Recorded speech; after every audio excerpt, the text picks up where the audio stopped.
Əkrəm Əllisli işığını əsirgəmə. Povest. Teymur yuxudan elə bir vaxtda ayılmışdı ki, pəncərə şüşələrindəki bozartıdan savayı ətrafda heç nə gözə görünmürdü. Bir də onun yatdığı çarpayının ayaq tərəfdəki dəmirləri azca, müxtəsərcə işarırdı. Bayırda külək əsirdi, elə bil hardasa lap aşağılarda əsirdi, hardasa lap uzaqlarda əsirdi, külək ara bir yaxınlaşırdı, özünü bayırdakı divarlara çırpırdı, pəncərənin şüşələrini toxundururdu. Sonra yenə bağıra-bağıra ox-yoxya çəkilib, harasa lap uzaqlara gedirdi, harasa lap dərinlərə çökürdü. Teymurun bir otaqlı mənzili binanın lap axırıncı 5-ci mərtəbəsində idi. Amma bu saat Teymur elə bil nə bu otaqda idi, nə bu binada idi. Və əslində o külək bu saat sanki Bakıda əsmirdi. Bu saat o külək bir dağın döşündə əsirdi, bir dərənin dibində əsirdi. Bir dərənin zülmətini külək daşlara çırpıb ağladırdı. Bir dərənin zülmətini külək bağırda-bağırda qovurdu və dünyanın bütün sirləri küləyin zülməti qovduğu yerdə idi.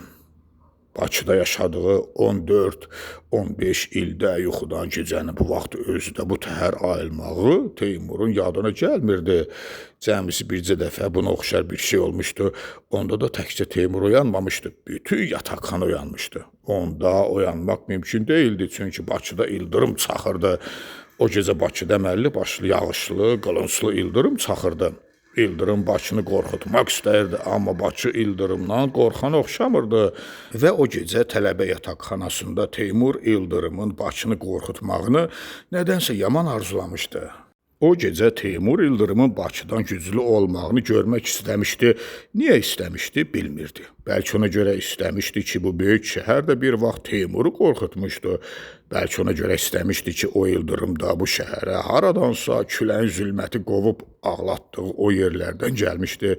Bəlkə bunun başqa bir səbəbi vardı. Hər halda o ildırım çaxanda da Teymur baxdığı pəncərədən o uzaq dağları görmüşdü və indi isə bu külək elə bil həmin dağlarda əsirdi. Orada qış olanda külək güneylərin qarnı quzeylərə qalayardı, döşlərdə qar topalarının soyuq tonqalları yanardı, dağlardan qar tozunu soyuq tüstüsü qalxardı. Yazda arxların qırağında o külək bənövşələri üşüdərdi, yaman üşüdərdi. Gecələr soyuq tövlələrdə doğulan buzovlar, quzular da üşüyərdilər. Buzovlar, quzular mələşərdi, bənövşələr də mələmək istərdilər, amma bənövşələr mələyə bilməzdilər. Gecənin hansı aləmi idi, məlum deyildi və Teymur bunu məlum eləmək də istəmirdi. İstəsəydi, durub işığı yandırıb, yaxında kitab şkafın üstündəki zəngli saata baxa bilərdi. Vaxtı məlum eləmək bu saat Teymura lazım deyildi, çünki vaxt çox idi, həddindən çox idi. İrəlidə o qədər vaxt vardı ki, üstəlik elə bil haradasa haçandan bəri zərrə-zərrə donub qalmış vaxt da indi yavaş-yavaş əriyib bu vaxtın üstünə gəlirdi. Vaxt artdıqca aydınlıq azalırdı. Vaxtın çoxluğunda nəsə bir gücsüzlük vardı, ümidsizlik vardı. Yadına düşdü ki, dünən gün ortadan yatır. Könlündən keçdi ki, durub əl üzünü yusun, zehni açılsın. Uşu başı biraz yerinə gəlsin, ancaq durmadı. Mətbəx vanna tərəfdəki tam sükutdan, səssizlikdən bildi ki, hələ çox tezdir, hələ su gəlmir. Teymur təzədən yuxulamağa çalışdı. Həmişə yuxu dərmanı kimi istifadə elədiyi xəyallardan birini yadına saldı. Amma xəyal da bu dəfə ona ləzzət vermədi, yuxu gətirmədi. Xəyal Teymuru inandırmadı, isitmədi. Əksinə dünənki hadisə indi daha çılpaq, daha qorxunc, daha iyrənc bir şəkildə gəlib onun gözü qabağında durdu. Dünənki uğursuzluğun dəhşətini Teymur daha aşkar hiss elədi. Çünki bu uğursuzluq onun xəyalından da nəyisə aparmışdı. O yata bilmədi, fikirləşdi. Dünənki uğursuzluğun, indiki yuxusuzluğun səbəbini fikirləşdi. Yenə fikir Teymuru küləyin zülməti bağırda-bağırda qovduğu o yerlər apardı. Çünki Teymura illər boyu şirin yuxu gətirən o xəyalın özü də bir vaxt orada, o yerlərdə doğulmuşdu. Bakıda tramvay var. Mürsəl müəllim yanında son beşi Teymur, Əbdüləli Cəmşidovun küçə qapısını ehtiyatla taqqıldadanda professor Cəmşidov eyvanda var-gəl eləyirdi. Hələ gün təzəcə çəkilib getmişdi, dağlara kölgə çökürdü, sərinlik çökürdü. Yay vaxtları Buzbulaqda günün ən yaxşı vaxtı da elə bu vaxt idi. İstəyə heç tabı olmayan Cəmşidov bu vaxtlar bir növ nəfəs almağa başlayırdı, yaşamağa başlayırdı. Fikirləşməyə, bir şey götür-qoy eləməyə də Cəmşidovun yalnız bu vaxtlar taqət olurdu. Qalan vaxtlar professor həyətdə bir ağacın dibində öz açılıb bükülən çarpayısının üstündə uzanıb canının hayına qalırdı. Gələn adamın kim olduğunu Cəmşidov qapının döyülməsindəncə bildi. Əvvəl ona görə bildi ki, bu cür qapı döymək bu kənddə yalnız Mürsəl müəllimin işi idi. İkincisi ona görə bildi ki, həmin bu Mürsəl müəllim bu kənddə professor Cəmşidovun qapısını döyən 5-3 adamın siyahısında lap başda dayananlardan biri idi. Kənd ziyalılarının yeganə nümayəndəsi idi ki, professorun huzuruna təşrif gətirməyi özünə borc bilirdi. Neçə illər idi ki, Cəmşidovun kəndə yay istirahətinə gəldiyi günün düz sabahı, həm də günün düz bu vaxtında Mürsəl müəllim o qapını beləcə yavaşca taqqıldadırdı. O qapının dalında Mürsəl müəllim 1 saatdan 2 saatda dayana bilərdi. Amma qapını bir balaca bərk döymək Mürsəl müəllimin tərbiyəsindən, qanacaq dairəsindən çox-çox kənarda olan bir şey idi. Əvvəl professor üzünü qapıya tutub, "Buyurun" dedi. Sonra içəri girib arvadına dedi ki, çay hazırlasın, yemək düzəltsin. Gələn adamın Mürsəl olduğunu da professor arvadı Tutu xanıma hələ Mürsəlin üzünü görməmişdən xəbər elədi və üstəlik şkafı açıb köhnə portfelinin arasından bir yüzlük də götürdü ki, bu da onun, yəni professor Cəmşidovun qapını döyən adamın Mürsəl müəllim olduğunu lap yəqin bilməyinin aşkar əlaməti idi. Cəmşidov eyvandakı stolun örtüyünü qaldırıb, pulu ora qoydu. Sonra bir neçə dəfə də elə belə məqsədsiz filansız evə girib çıxdı. Çünki qapı döyüləndə professor həmişə əsəbləşirdi. Çünki qapının döyülməsi professor hansı fikirdənsə həmişə ayırırdı.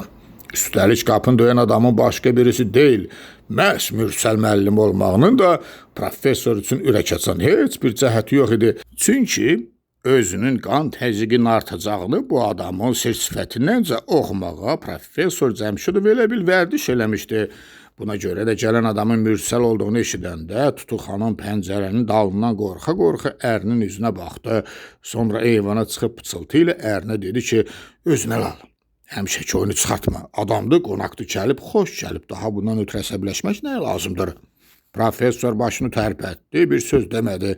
Əslində söz deməyə vaxt da yox idi. Mürsəl müəllim oğlunun əlindən yapışıb pilləkənlərlə yuxarı qalxırdı. Salam aleyküm, hər vaxtınız xeyir. Qonaq istəmirsiniz ki? Professor dildə salam dedi, ürəyində istəmirik dedi və həmin vaxtda fikirləşdi ki, bu zalım oğlu zalım hər dəfə eyni sözləri deməkdə necə utanmır. Necə bezikmir. Sonra Tutu xanım özünü yetirdi. Xoş gəlmisiniz, dedi. Mürsəl qardaş, bu balaca da bizə xoş gəlib. Oğlunuzdur, adı nədir? Adı nədir, ay qəşəng oğlan? Oğlan bir damcı da çəkinmədən, adım Teymurdur, dedi. Sonra professorun səsi gəldi. Neçənci övladındır Mürsəl müəllim? Mürsəl müəllim gülümsədi. Saymağına qurtaran deyil professor, gərək ki 6-cıdır, son 5-3'dir, öz də bircə oğuldur. Biraz ərköyün öyrədiblər. Sizin gəldiyinizi eşidib, dünəndən yaxanına yapışıb ki, gərək məni də ora aparasan. Səhərdən çörək zat da yeməyib. Professor üzünü ev səmtə tutub, uşağa çörək gətir, dedi. Və Mürsəl müəllim qıpqırmızı qızardı. Mən demədim, uşaq çörək yeyib. Professor nəsə demək istədi, amma demədi. Oturduğu yerdə qurcalandı. Uşaq dedi, mən çörək istəmirəm, konfet istəyirəm. Və stolun üstündəki ağ örtüklü qabı göstərdi. Bala Teymur, nə olub sənə? Mürsəl müəllim tamam pərt olmuşdu. Mən evimizə gedirəm. Yaxşı da bala, bu saat gedəcək. Bəs sən professor əmini görmək istəmirdin? Yox. Onda sən dur, get, mən də bu saat gəlirəm. Sən də dur. Professor əlini uzadıb qabın üstünə salınmış ağ örtüyü azca qaldırdı. Bu çörəkdir bala, dedi. Konfeti çörəkdən sonra yeyərlər. Ağ örtüyün altındakı çörəyə uşaq təəccüblə baxdı. Mürsəl müəllim dedi. Örtüyü salıblar ki bala, çörəyin üstünə milçək qonmasın. Uşaq yan yörəsinə baxıb milçək axtardı. Gözü eyvanın qabağındakı tez yetişən yay armuduna sataşdı. Mən armud istəyirəm, dedi. Mürsəl müəllim yenə qızardı. Hələ armud yetişməyib. Professor dedi. Sizdə də milçək olur mu? Mürsəl müəllim müdrikanə bir şəkildə milçək uşaqlı evdə çox olar, dedi. Sizdə nə milçək var ki? Həyətlərinizi təmiz saxlamırsınız. Buna uşaq neynəsin? Elə məsələ də orasındadır ki, uşaqlı həyatı təmiz saxlamaq mümkün deyil. Bəli də, hər şeyə bir bəhanə tapırsınız. Abalan, bu uşağı ki, bu qədər əkib tökürsünüz, bunun tərbiyəsini də fikirləşin də. Uşaq tərbiyəsiz olanda həyat əlbəttə natəmiz olar. İyi qoxu əlindən qapılarınızın qabağından keçmək olmur. Mən armud istəyirəm. Uşağın təkidinə görəmi, ərinin səsindəki əsəbiliyi eşitdiyinə görəmi, nədənsə Tutu xanım tələsik eyvana çıxdı, yaxındakı budaqdan 2 çal armud dərib uşağa verdi. Al, dedi. Bala, ancaq yemə, çaldı hələ. Saxla, oynadarsan. Qoy çay dəmləsi, sənə konfet də verəcəyəm. Tutu xanım bunu deyib getdi. Uşaq çal armudu yeməyə başladı və professor fikirləşdi ki, qan təzyiqi bu dəfə də artacaq, mütləq artacaq. Bunsuz mümkün deyil. Mürsəl müəllim dedi, Bakıda nə var, nə yox? Sağlığın heç nə yoxdur. Uşaq dedi, Bakıda tramvay var. Mürsəl müəllim gülümsədi, amma professor gülümsəmədi. Uşaqlar nə vaxt gəlir? Mürsəl müəllim professorun oğlunu xəbər alırdı. Professor, bu il gəlməyəcəklər, dedi. Bu yay Bəşirin müdafiəsi olmalıdır. Bəşirin uşaqları necədir?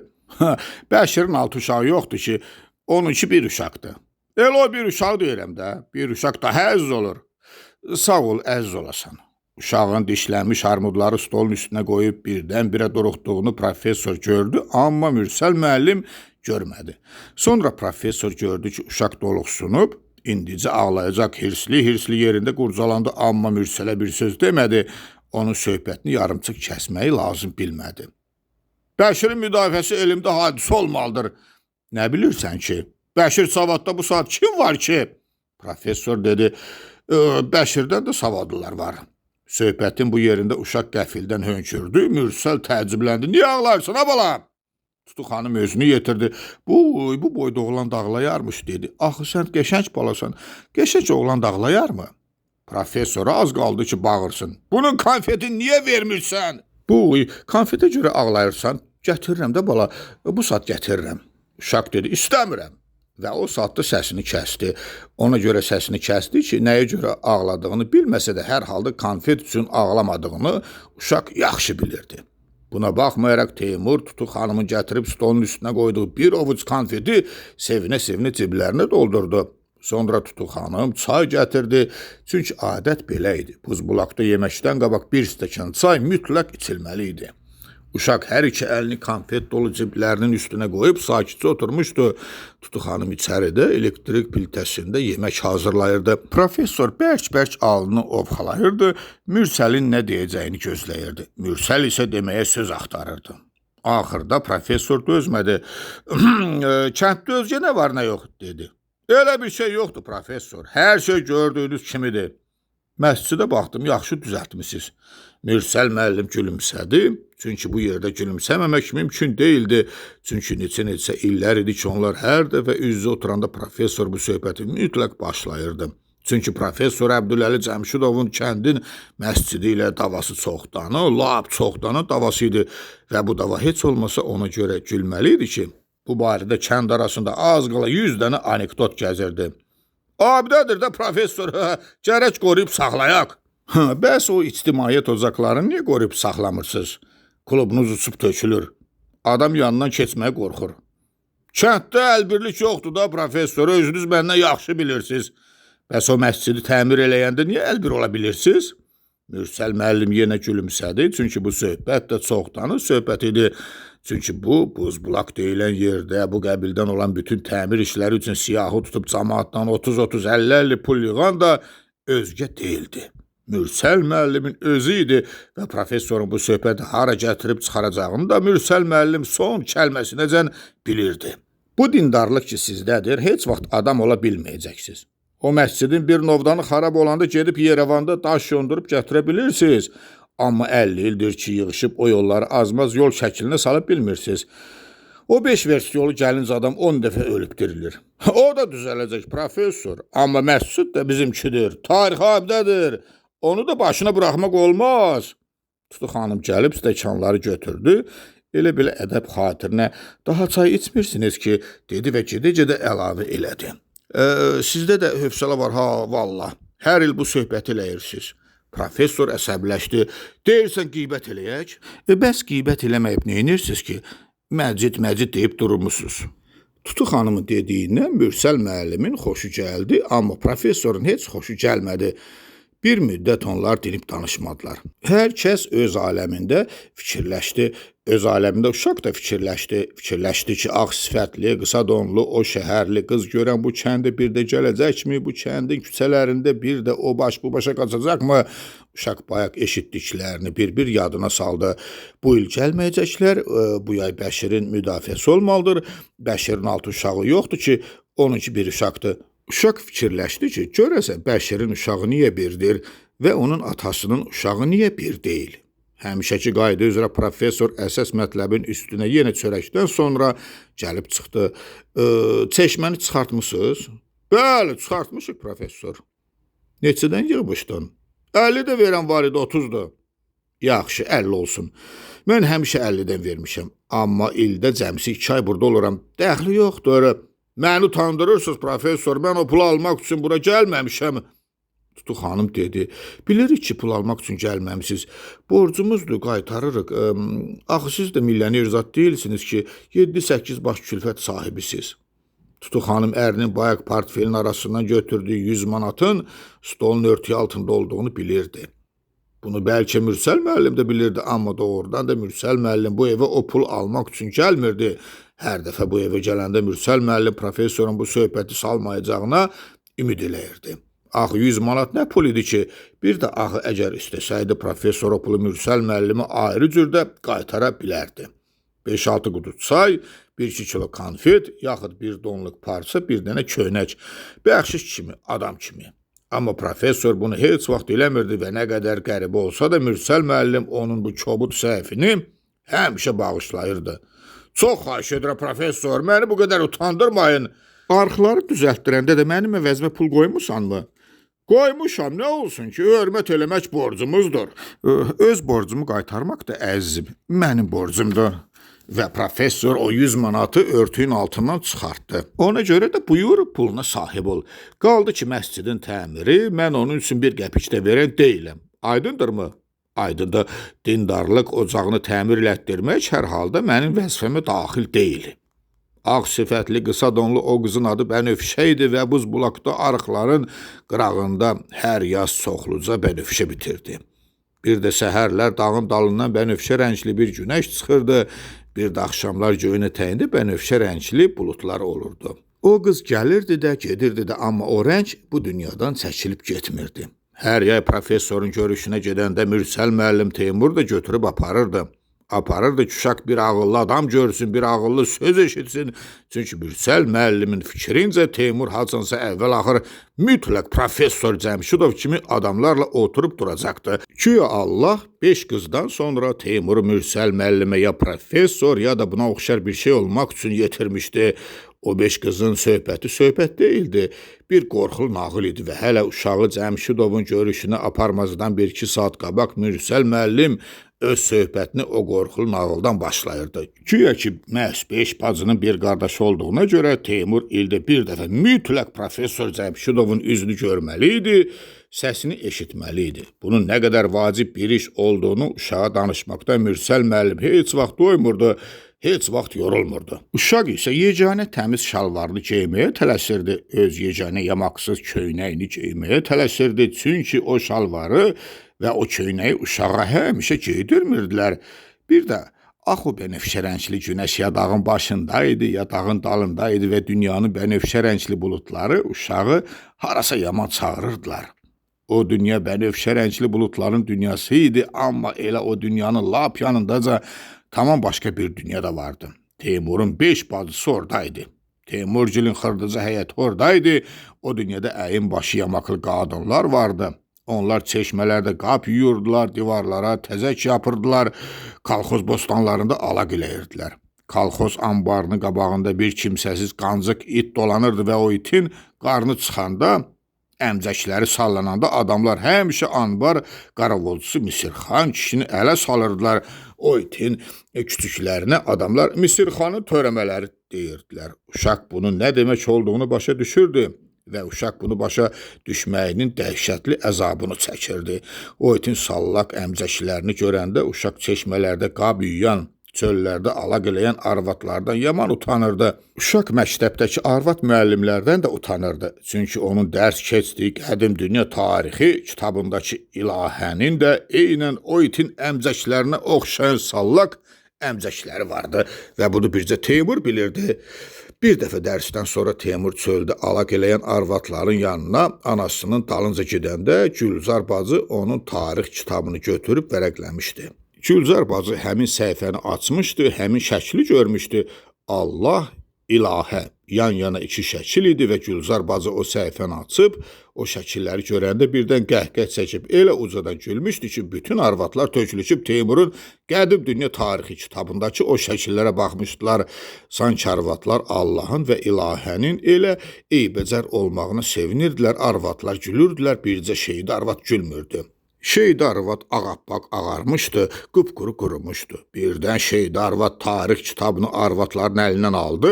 Kitabı qolu gəldikcə çöl yenişə tulazladı və heç gözlənilmədən ortalıqda qoz ağacına söykənib oturmuş Gülzar bacının üstünə düşdü. Sən bunun oturuşuna bax!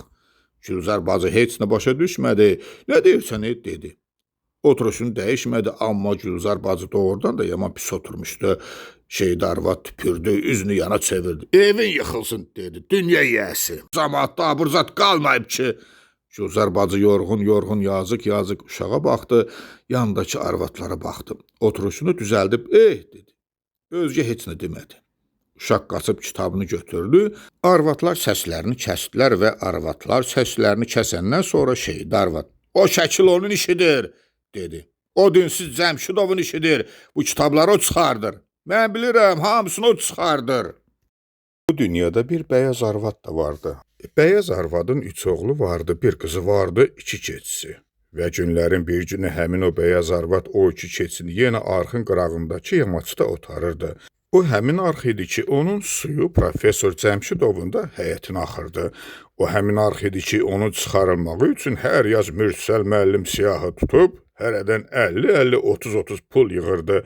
O həmin arx idi ki, onu çıxarılmağı üçün Profesor Cəmşidovun əvəzinə hər yaz cibindən qoyduğu 50 manat alanda yenə Mürsəl müəllim haçansa təhqir olacaqdı. Bircə bəyaz arvad həmişəki bəyaz arvad deyildi. Bəyaz arvad günlərin bir günü yığışıb 3 oğlunun dalınca Sumqayıta getmişdi və oradan bir təhər qayıtmışdı. Bu bir təhərlik ondan ibarət idi ki, Sumqayıtdan gələndən sonra bəyaz arvad o keçilərə qəribə sözləri deyirdi. Bəyaz arvad keçilərə deyirdi ki, mənim 3 igid balam nə oldu? Mənim Əhmədi, Məkbəri, Məkrəmim hara getdi? Bunu deyəndə bəyaz arvad bir davanı salanı söyürdü, bir də Profesor Cəmşidovu söyürdü. Halbuki onda davanın qurtarmağından az qala 10 il keçirdi və bəyaz arvadın 3 oğlunun Sumqayıta getməyinin Profesor Cəmşidova şübhəsiz ki, heç bir dəxli yox idi. Bəyaz arvad keçilərə deyirdi ki, göydə şimşəklər çaxacaq, göydən kösövlər yağacaq və elə deyirdi ki, adamın tükləri biz olurdu. Bəyaz arvad yamaçda oturub öz-özünə Profesor Cəmşidovu hədələyirdi. Bu qədər yalanı ki, sən yazmısan, deyirdi. Cəhənnəmin odunda yanacaqsan. O bircə bala maşın altda öləcək, yurdunda bayquş ulayacaq.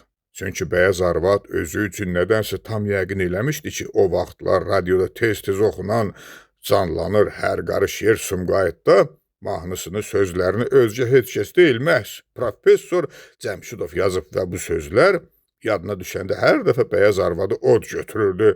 Bəyaz arvad keçilərə deyirdi ki, o professor aləmi yalancısıdır. Sumqayıtda yerzat yoxdur, quru evlərdir, asfaltdır, daşdır, küləşdir, cəhənnəmdir.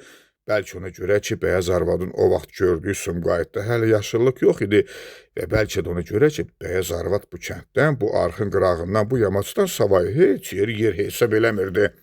Keçilər yamaçda otlayırdı, bəyaz arvad keçilərlə danışırdı və bir uşaq çantası əlində bir divarın dalında musub durmuşdu və o uşaq bəyaz arvadın qorxusundan yola çıxa bilmirdi.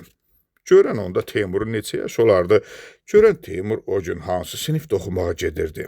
Amma Teymurun yaxşı yadındaydı ki, o gün sentyabrın 1 idi. O gün tətildən sonra Teymur ilk dəfə məktəbə gedirdi.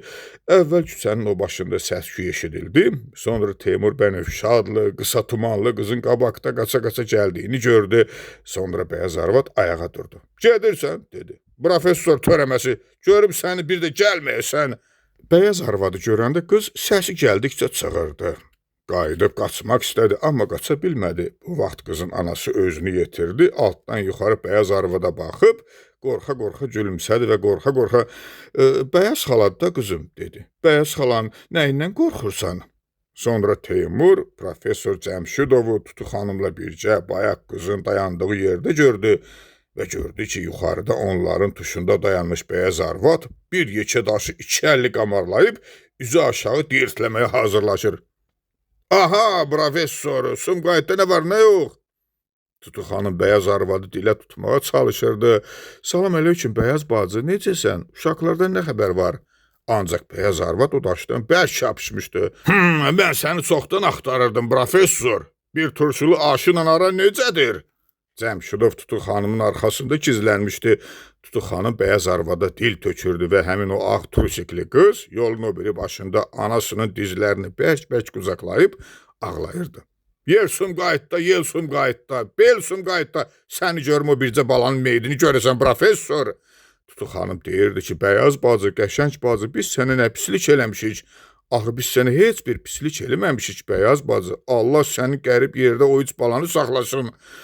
Bəyaz arvad deyirdi ki, "Sən çəkil, kənarda dur. Sən mənə pislik eləməmsən." Bəyaz arvad, "Əhmədim, Əkbərim, Əkrəmim vay" deyirdi və Tutu xanım arxasında gizlətdiyi professoru bəyaz arvadın tuşundan yavaş-yavaş uzaqlaşdırırdı. Bəyaz arvad o daşı diyirlətmirdi, gülürdü. Səsi gəldikcə gülürdü.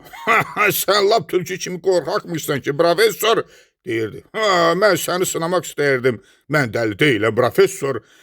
O yekə çay daşını bəyaz arvad Cəmşidov tamam uzaqlaşandan sonra diyirlətdi. Daş şaqqıltı ilə yamaç yenişi getdi, aşağıda bir ayrı daşa toxundu, toz qalxdı, qığılcım səpələndi. Bayaqdan divarın dalında gizlənmiş uşağın qorxudan dizləri büküldü, uşaq yerə çöktü, amma bəyaz arvad sən demə onu görürmüş. Çoxdan görürmüş. "Hədə, amür səlin gedəsi, çıx oradan" dedi. "Çıx get dərsini oxu, qorxma, mən adam yeyən deyiləm." Bu həndəvərdə məktəbə gedən o yeganə yolun üstünə uşaq qorxudan əsəsə çıxdı, bəyaz arvad yuxarıdan aşağı Teymura baxırdı. "O Sumqayıt dərsini sən də oxuyursan, ay uşaq?" Qorxusunun içində boğub saxlamış Teymurun hönkürtüsü onda başladı. Bəyaz arvadın zəhmindən durduğu yerdəcə mıxlanıb qalmış Teymur o yolun ortasında o gün xeyli vaxt gözlərini ovuşdurdu. Ancaq bəyaz arvad sən demə onu çoxdan unutmuş. Öz qəribə sözlərini bəyaz qarı sən demə keçilərə deyirmiş. Çünki Teymur başını qaldırıb o səmtə bir də baxanda bəyaz arvadın yönü başqa tərəfə idi və bəyaz arvad onda özünü danlayırdı. "Dəlisən də" deyirdi, "Çaftar. Üç balanı bir gecədə quş kimi uçurtdun. Buraxdın, saxlayamadın. Yenə bayquş kimi dünyada tək qaldın. Üçü də gəlmişdi, üçü də." Əhməd balam həyətin o talafını biçirdi. Əkbər balam o uçuq divarımı hörürdü. Əkrəm balam körpəydi, qucağımdaydı. "Kül olsun başına, a bəyaz. Bari o Əkrəmicə bərk saxlayaydın, qucağından yerə qoymayaydın. Qoydun, yox oldu, əldən çıxdı. Quş oldu, uçdu, getdi. Gözünü bircə dəfə yumub açıncan, üç balanın üçü də yoxa çıxdı. Görüm səni gözləri bir dəfəli kimulaydı, a bəyaz. Ayılıb o xaraba qalmışını yenə boş görməyəydin." Gecənin o naməlum vədəsində gözü baxa-baxa Teymura birdən-birə elə gəldi ki, onu qara basır, görünür o vaxtki qorxu hələ qalırdı. Bəyaz arvad da eynən o vaxtki bəyaz arvad idi. Yaddaş onu olduğu kimi saxlamışdı, yaşatmışdı. Ancaq o gün yönünü başqa səmtə çevirib öz-özünə danışanda bəyaz arvadın gördüyü yuxu ilə əlləşdiyini indiyəcən Teymur heç ağılına gətirməmişdi. Bir də Teymur heç vaxt ağılına gətirməmişdi ki, o qorxu Bənövşənin də xatirində qalmalıdır.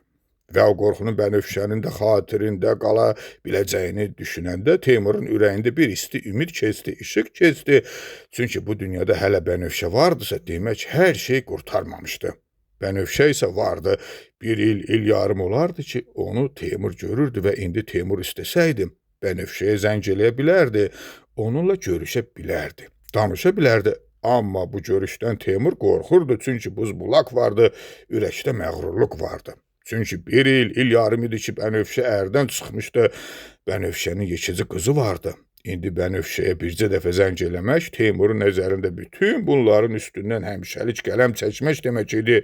Buna görə də Bənövşəni təsadüfdən təsadüfə görmək Teymura daha çox sərf eləyirdi. Və belə görüşlər zamanı onlar çox vaxt buzbulaqdan danışırdılar.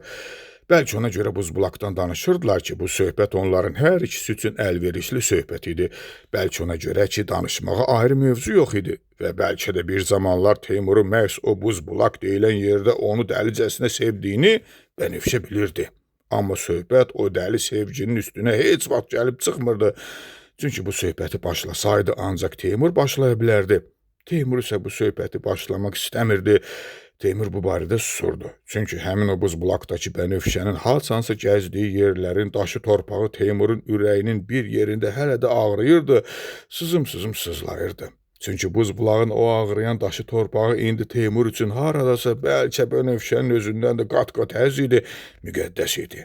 Çünki indi Bənövşə ilə lap yan-yanaşı yeriyəndə də o Bənövşə öz uzaqlığında, əl çatmazlığında həmişə qalırdı.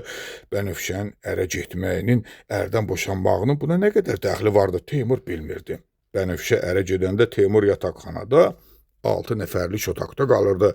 Aldığı təqaüdlə dolanırdı və elə buna görə də yəqin ki, günlərin bir günü Bənövşənin ərə getdiyini eşidəndə o nə bir kəsdən küsmüşdü, nə bir kəsdən incimişdi. Bu xəbəri eşidəndə Teymur bircə onu hiss eləmişdi ki, daha buzbulaq yoxdur. Elə bil Teymurun varlığında bir müddət buzbulağın boş yeri qalmışdı və atası Mürsələ göndərdiyi məktubların üstündə buzbulaq sözünü yazmaq bundan sonra bir müddət Teymur üçün çətin olmuşdu, yaman çətin olmuşdu. Bənövşənin ərdən boşanmağını o arzulamışdı, çox arzulamışdı. Bunu Teymur özünün ən şirin xəyalına çevirmişdi. Amma xəyal nə qədər bayaq olsa da, insan üçün xəyalın yarada bildiyindən daha mükəmməl bir şey yaratmaqda həyat aciz imiş, gücsüz imiş. Bənövşənin ərdən bu cür boşanmağını və günlərin bir günü onunla bir küçədə təsadüfən rastlaşıb yorğun-yorğun, soyuq-soyuq hal-əhval tutmağını, key-key, yazıq-yazıq yanaşı yeriməyini Teymur heç vaxt xəyal eləməmişdi və əgər bu əhvalat Teymurun xəyal elədiyini az-çox oxşasaydı, onda Bənövşənin ərdən boşanmasına heç olmasa haradasa birazca da Teymur bais olmalı idi. Bənövşə özərindən Teymura görə ayrılmalı idi. Və onların görüşmədikləri uzun illər ərzində zaman da Teymurun xeyrinə nəsə eləməli idi. Bu vaxt ərzində Teymur heç olmasa öz doktorluq adını mütləq almalı idi. Ancaq nə Bənövşənin ərdən boşanmağına Teymurun bu dünyada olub-olmamağının zərrə qədər dəxli vardı, nə də vaxt Teymur üçün bir iş görə bilmişdi. Əksinə, vaxt Teymurun sevgisini elə bil uzun müddət həbs eləmişdi, alçaltmışdı, tapdalamışdı, əzib ölümcül bir hala salmışdı və bu sevginin hələ sağ qaldığına inanmaqdan ötürü irəlidə nəsə axtarmaq əbəs idi. Əlac keçmişə qalırdı, ümid keçmişə qalırdı və əgər bəyaz arvadla bağlı olan o qorxunun özücə Bənövşənin xatirində qalırdısa, deməli hələ bu dünyada onları birləşdirə biləcək, doğmalaşdıra biləcək nəsə vardı, deməli hər şey qurtarmamışdı. Və gecənin o naməlum vədəsində bunu fikirləşdikcə Teymurun ürəyində bir isti ümid dolanırdı, işıq dolanırdı. Teymur qət elədi ki, bu dəfə Bənövşə ilə görüşəndə o, bəyaz əhvalatını ondan soruşacaq, mütləq soruşacaq. Sonra Teymur bu təzə ümidin istisində xumarlanmaq istədi, yuxulayıb, heç olmasa səhər açılanacan yatmaq istədi. Ancaq o ümid çox keçməmiş soyudu. Öz soyuq fikirləri içində yenə Teymur tək qaldı, bir də külək. Yayın bu şıdığı zamanında dünyaya divan tutan Bakı küləyi. Qədim dünya tarixini kim yazıb, dədə? Bir yay professor kəndə gələndə və Mürsəl müəllim yenə öz oğlunu professorun hüzuruna görüb götürməyə aparanda, şeydə arvadın dedikləri yolda birdən-birə Teymurun yadına düşdü. Dədə, dedi, qədim dünya tarixini kim yazıb? Cəmşidov yazıb, yoxsa ayrı adam yazıb? Özü tarix dərsi desə də qədim dünya tarixi kitabını kimin yazdığını Mürsəl müəllim bilmirdi. Amma bilirdi ki, o kitabı hər halda Cəmşidov yazmayıb. Buna görə də heç bir tərəddüdsüz filansız. Yox, dedi. Cəmşidov yazmayıb. Cəmşidov bizim dövrdən yazır. Uşaq dedi. Cəmşidov bizim dövrdən nə yazır ki, dədə? Mürsəl müəllim, tarix yazır da bala, dedi. Bizim dövrün tarixini yazır. Yuxarı siniflərə keçəndə bizim dövrün də tarixini oxuyacaqsan. Və o gün o eyvanda Mürsəl müəllim oğlunun tarixlə maraqlandığını professora böyük sevinclə xəbər verdi.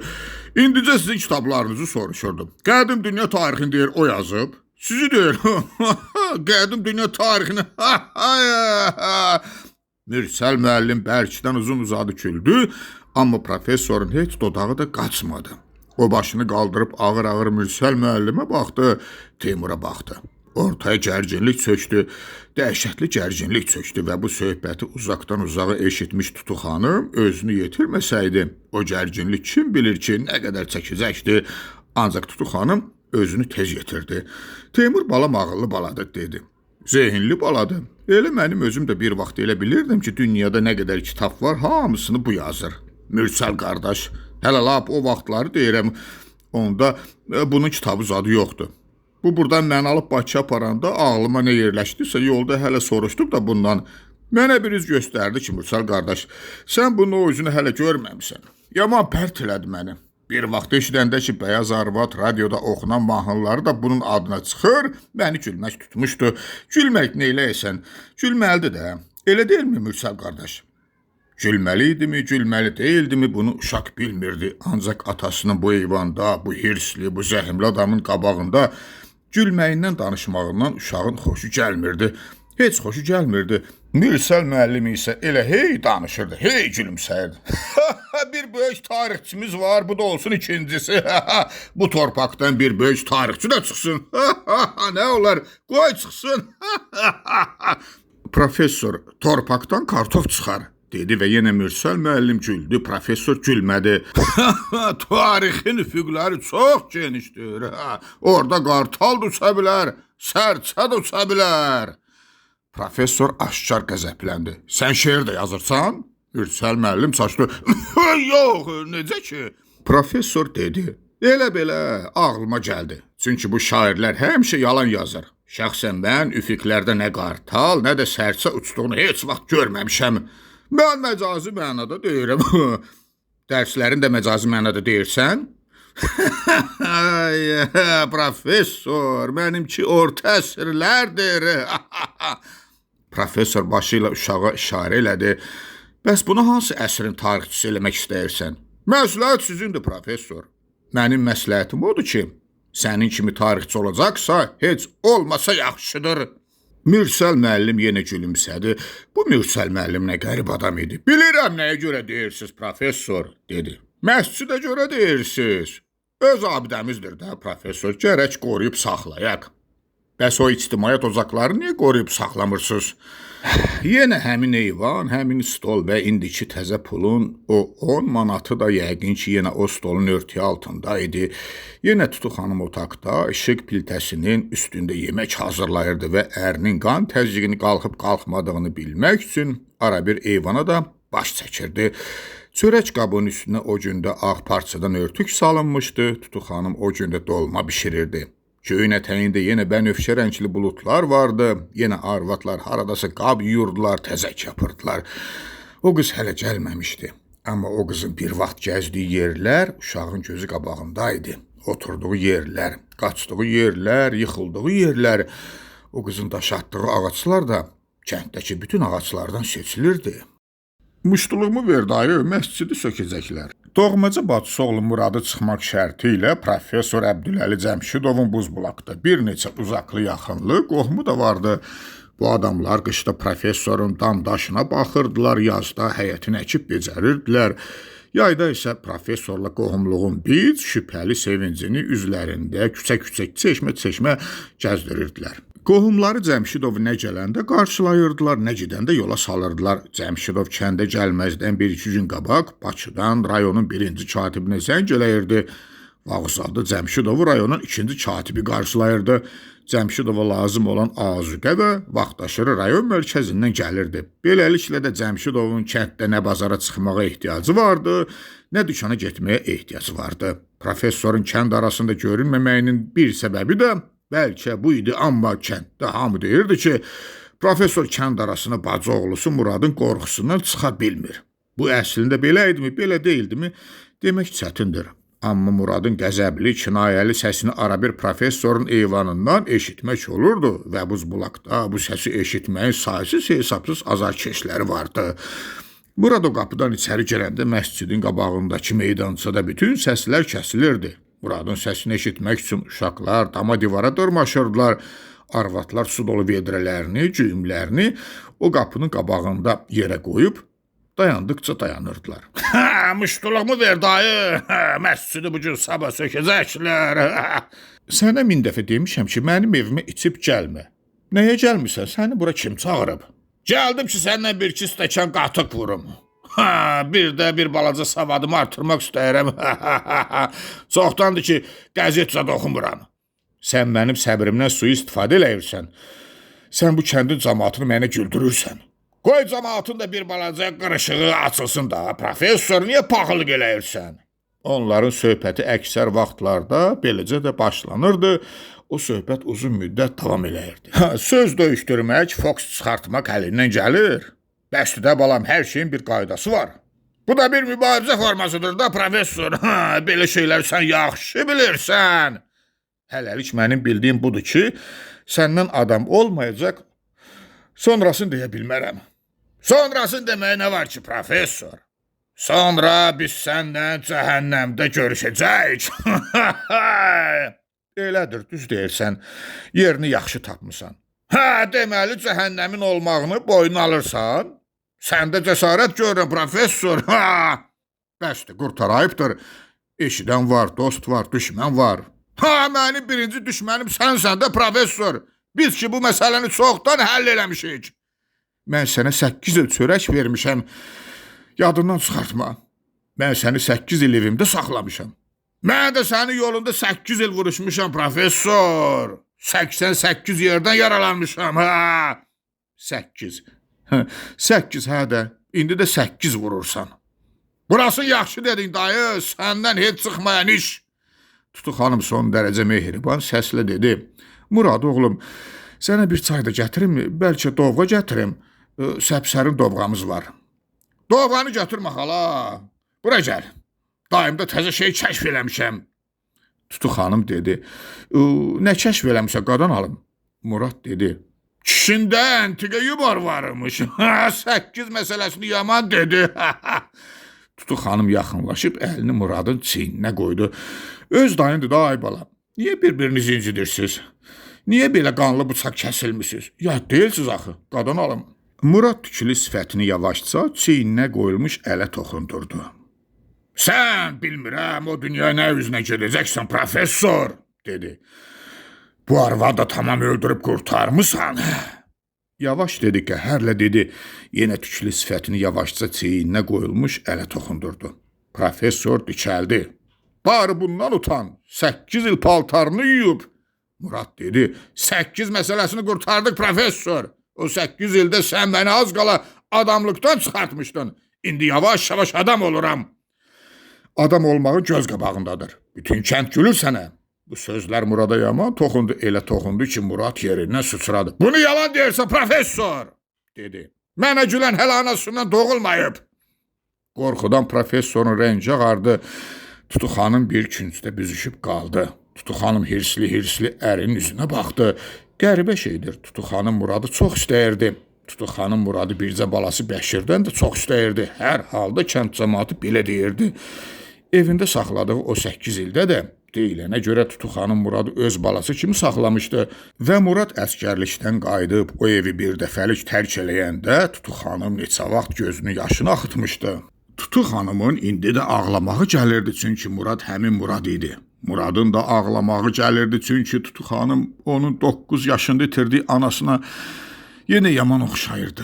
Çünki Murad da Tutu xanımı dəhşətli dərəcədə çox istəyirdi və davadan qayıdıb o evi həmişəlik tərk eləyəndə Murad da özünü xəlvətə verib Tutu xanım üçün doyunca ağlamışdı. Bunu hiss elədiyinə görəmi, kişilərin söhbətinə mane olmaq istəmədiyinə görəmi, nədənsə Tutu xanım xəlvətcə eyvandan aralandı. Murad ilə Cəmşidov bir müddət dinməz söyləməz oturdular. Murad papiros çəkdi, professor qabağındakı qəzetə baxdı. Sonra professor Muradın yumşaldığını görüb, fürsətdən istifadə eləmək fikrinə düşdü. Sən o vaxt evdən getməyin də nahaq idi. Lap nahaq idi. Bir şeydən incimişdin, gərək açıb deyəydin. Elə şeylər var ki, onu görə adamdan incimirlər dayı, adamdan iyrənirlər. Yaxşı, aydındır, hər şey aydındır. Bəşiri davadan saxlatmağımı deyirsən. Onu saxlatmışdımsa, gərək səni də saxladaydım. Mən bunun məsuliyyətini həmişə hiss eləmişəm. Əzizim, davaya mən səni göndərmədim, özün getdin. Gedib komissiya girib, yaşında özün artırdın. Getdin, gəldin. Özü də yaxşı gəldin, ordenli, medallı gəldin. Bəşir qaldı. Bəşir də bekar qalmadı axı, oxudu. Müdafiə elədi. Yaxşı riyaziyyatçı oldu. Bu saat ittifaq miqyasında alimdir. Axı ölkəyə alim də lazımdır. Lazımdır yoxsa lazım deyil. Murad kərli başını tutub bağırdı. Dədə vay, sən nə aferist adamsan dayı? Səsə Tutu xanım bayıra çıxdı. Çıxan kimi tərs-tərs ərinin üzünə baxdı, sonra qorxa-qorxa Murada baxdı. Sən bununla nahaq değişirsən bala, dedi. Bununla değişmək çətin məsələdir. Professor yazıq-yazıq şikayətləndi. Mən aferist deyir. Mən bundan heç olmasa 25 yaş böyüyəm. Murad dedi. 25 yaş nədir ki, professor? Sən məndən azı bir əsr böyüksən. Sənin köklərin feodalizmə bağlıdır. Tutu xanım, Murad bala düz deyirsən, dedi. Yenə tərs-tərs ərinin üzünə baxdı. Baxdı ki, əri cavab verməsin. Çünki Murad yaman əsəbləşmişdi. Muradın əl-ayağı əsirdi. Sənin kimisin tarix hələ yetirmə, professor. Mənim könüllü əskər getməyib də az qala şübhə altına almaq istəyirsən. Bilirsən ki, mən Bəşiri çox istəyirəm. O saat Bəşiri araya soxuşdurursan. Bilə-bilə ki, nə Bəşirin bu məsələyə dəxli var, nə onun alimliyini, nə də o ittifaq miqyasının.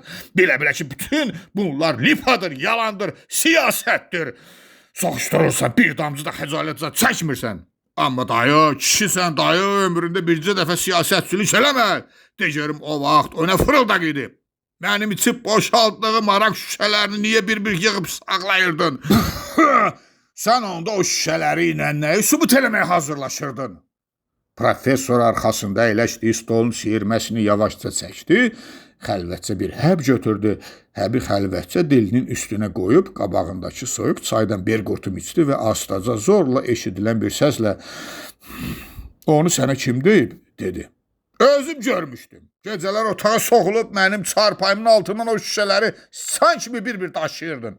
Aparıb kabinetində, stolunu siyirməsində üst-üstə qalayırdın.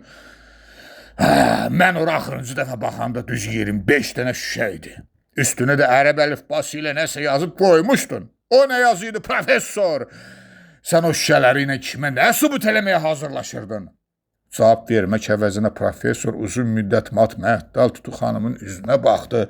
Tutu xanım başını tərpədib çıxıb getdi və onlar eyvanda yenə tək qaldılar. Deməli sən mənim evimdə kəşfiyyat aparırmışsan. Qurtardıq, kifayətdir. Daha sənə deməyə sözüm yoxdur. Küyə basma professor, heç küyə zədə basma. Əgər bilmək istəyirsənsə bil. O şüşələrin yerini mənə Bəşir göstərmişdi. Sənin açarlarının yerini də o bilirdi. Kitab şkafının alt gözündə, qənd qabının içində. Səhv eləmirəm ki, professor. Sən o zəhrimarı içib mənim düşmənlərimin yanında ağzına gələni çərənləyirdin. Deməli, sənin evinə gələnlər sənin düşmənlərin idi. Bunun sənə dəxli yoxdur. Hər halda sən özün mənim evimə davadan düşmən qayıtmışdın. Nə mənada, professor? O mənada ki, ağzına gələni danışırdın. Nə mənim kimliyimə baxırdın, nə mənim ictimai mövqeyimi nəzər alırdın. Mənim evimdə o cür söhbətlər eləməyə sənin ixtiyarın yox idi. Bunu sən özün bilməliydin. Murad, bura bax, professor, dedi. Bəs sən o vur-havurda, basa-basta mənə düz yol göstərməyə nə ixtiyarın vardı? Dünyanın ölüm dirin vaxtında atalı-övladlı 4 il davadan gizlənib, yatıb, pi bağlayıb, sonra mənə vətən eşqindən dərs deməyə səni kim vəkil eləmişdi? Yaxşı, bağırma, yavaş danış, burada karzat yoxdur. Murad dedi, görürsən də, yenə qorxursa, professor. Mən səni bu qədər qorxaqlığına mərtəbə yuxarı dırmaşmağını həmişə təəccüb eləmişəm, ha. Sən hələ çox şeylərə təəccüb eləyəcəksən. Hədələyirsən? Nahaq yerə, professor. Özün də bilirsən ki, mənə batmaq sənin işin deyil. Muradın Cəmşidovla söhbətinin qurtarmağını adamlar professorun eyvanına qalxan taxta, pillələri takka-tak taqqıldamağından bilirdilər. Bununla da məscidin qabağındakı meydançaya toplaşan adamların donu açılırdı. Uşaqlar damdan, divardan tökülüşürdülər, vedrəli, güyümlü arvadlar durduqları yerdən yavaş-yavaş hərəkətə gəlirdilər. Sonra Murad küçəyə çıxıb heç kəsin üzünə baxmadan dümdüz yol yuxarı gedirdi və adamlar uzun müddət onun arxasınca baxırdılar.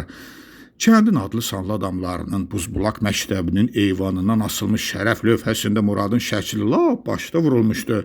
O şəkildə Murad hərbi pencəkdə idi və o, pencəyin döşündəki ordenləri saya-saya Buzbulaq məktəbinin şagirdləri neçə illər idi ki, say öyrənirdilər.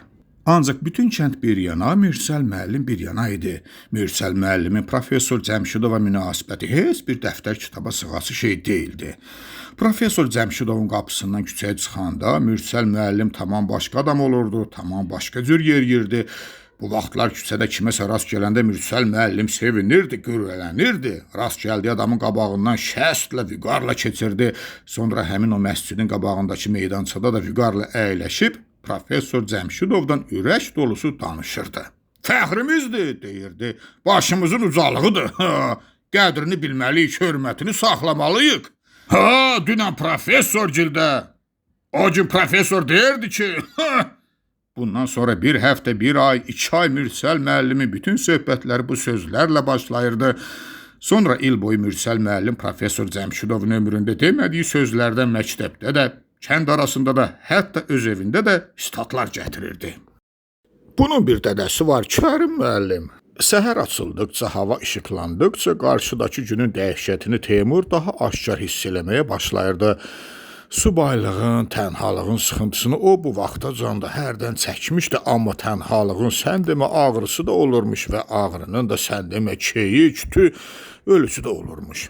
Və öyle ağrı bu saat Teymurun təkcə bədənində deyildi, fikrində idi, yaddaşında idi, saatın cıqqıltısında idi, küləyin viyultusunda idi. Bir-birindən zərrəcən seçilməyən binaların arasında küləkdə 5-ci mərtəbədə, bir-birindən zərrəcən seçilməyən binaların arasındakı bu binanın 5-ci mərtəbəsində, bu tək otaqda görən Teymurun nə azarı vardı. Bəlkə çıxıb kəndə gedəydi, necə gedəydi, gedib Mürsəl müəllimə nə deyəydi? Düz 3 il idi ki, Teymur atasına göndərdiyi hər məktubda yazırdı ki, doktorluğu müdafiə eləməyincə kəndə gəlməyəcəyəm və Mürsəl müəllim də oradan ona cavab yazırdı ki, gəlmə bala, qurtarmayınca gəlmə, tələsmə, kənd qaçmır ki. Bu qədər məktubu birdən-birə ayaqlayıb keçmək mi olardı? Dedi ki, evlən, evlənmədin. Dedin, iş görürəm. Ad alıb namizad olandan sonra da tələbə kimi yaşadın. Biz də dəymədik, toxunmadıq. Dedik, qoy işini görsün. İndi bütün bunlar deməli yalan imiş. Deməli ortada heç nə yoxmuş, boş söz imiş, hap-çop imiş. Bu sözləri bəlkə də heç vaxt dilinə gətirməyəcək Mürsəl müəllimin ağlar səsi. Yazıq görkəmi Teymuru tamam sarsıtdı. Birdən-birə buzbulaq da Teymurun gözündən düşdü. Buzbulaq Teymura miskin göründü, yazıq göründü. Sonra Teymur yenə Muradı xatırladı. Dünən Cəmşidovun kabinetində də onu Teymur çox xatırlamışdı. Cəmşidovun qabağında Murad kimi dayanmağı, onunla Murad kimi uzadan, Murad kimi sərt danışmağı dünən Teymur bir Allah bilir ki, necə istəmişdi, necə arzulamışdı. Ancaq heç nə deyə bilmədi. Görən niyə deyə bilmədi? Qorxdu mu, utandı mı, niyə? Professor zəngi basıb katibəni çağırdı. Kərim müəllim gəlsin, dedi. Və Kərim müəllim gələnəcən o başını qaldırıb bircə dəfə də Teymurun üzünə baxmadı. Sonra onlar otaqda 3 nəfər idilər. Kərim Teymurla üzbəyüz əyləşmişdi. Teymurun professorun əli ilə xətlənmiş qeydlərlə, sual işarələri ilə dolu doktorluq işini qabağına qoyub, bekarçılıqdan, aşkar əlacsızlıqdan vərəqləyirdi. Kərim müəllim professorun sözə başlamağını gözləyirdi, amma Cəmşidov elə bir daşa dönmüşdü, dəmirə dönmüşdü. Cəmşidovdan səs çıxmırdı. Axır ki, Cəmşidovun səsi çıxdı. Siz başlayın, Kərim müəllim, dedi. Bayaqdan birinci dəfə Teymurun üzünə baxdı və elə bir məna ilə baxdı ki, bu mənadan heç şeytanın özü də baş çıxara bilməzdi. Kərim müəllim boğazını arıtlayıb, padxot məsələsində professor, dedi. Mən fikrimi Teymur müəllimin özünə demişəm. Dünən sırağa gün Kərim o dissertasiya barədə Teymura dünyanın ən tərifli sözlərini demişdi.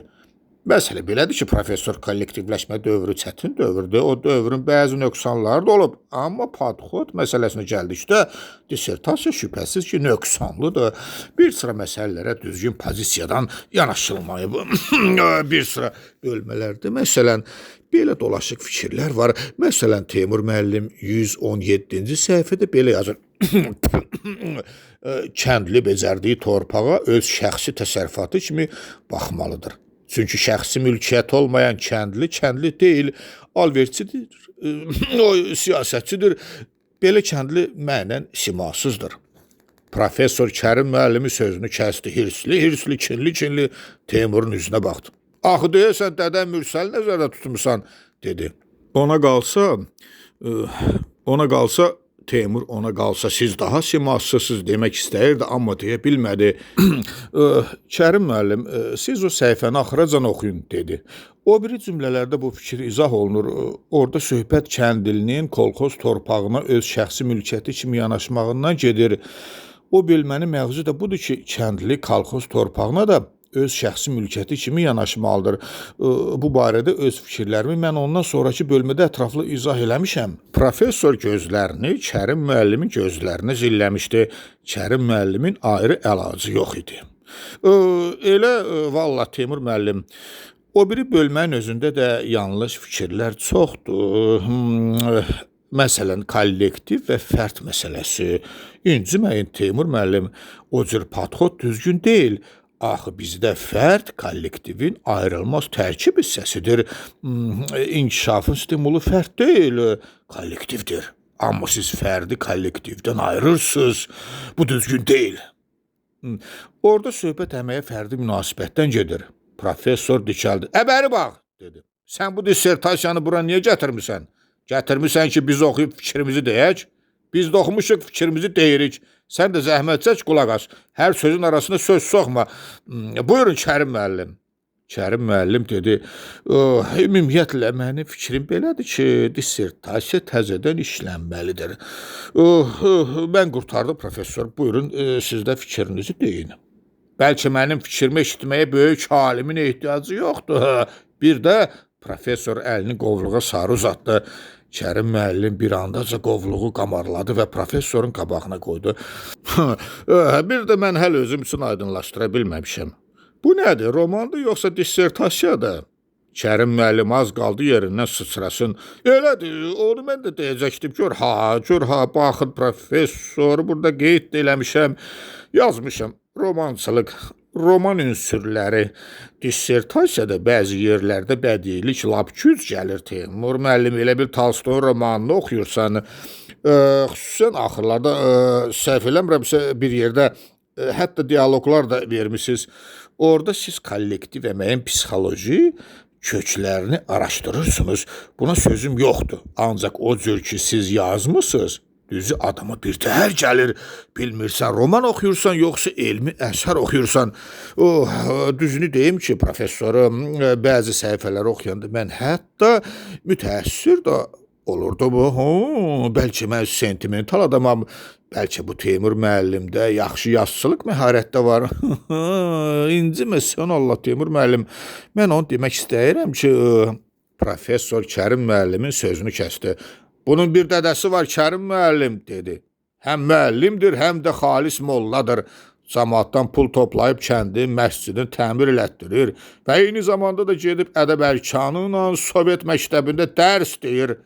Kərim müəllim üzündə elə bir təəccüb əmələ gətirdi ki, güya professor Marsdan gələn adamlardan danışırdı. Atamı bura qarışdırmayaq, professor, dedi. O kişinin bu söhbətə heç bir dəxli yoxdur. Yəni deyirsən ki, heç yoxdur? Bəli, heç yoxdur. Onda icazə ver, mən də fikrimi deyim.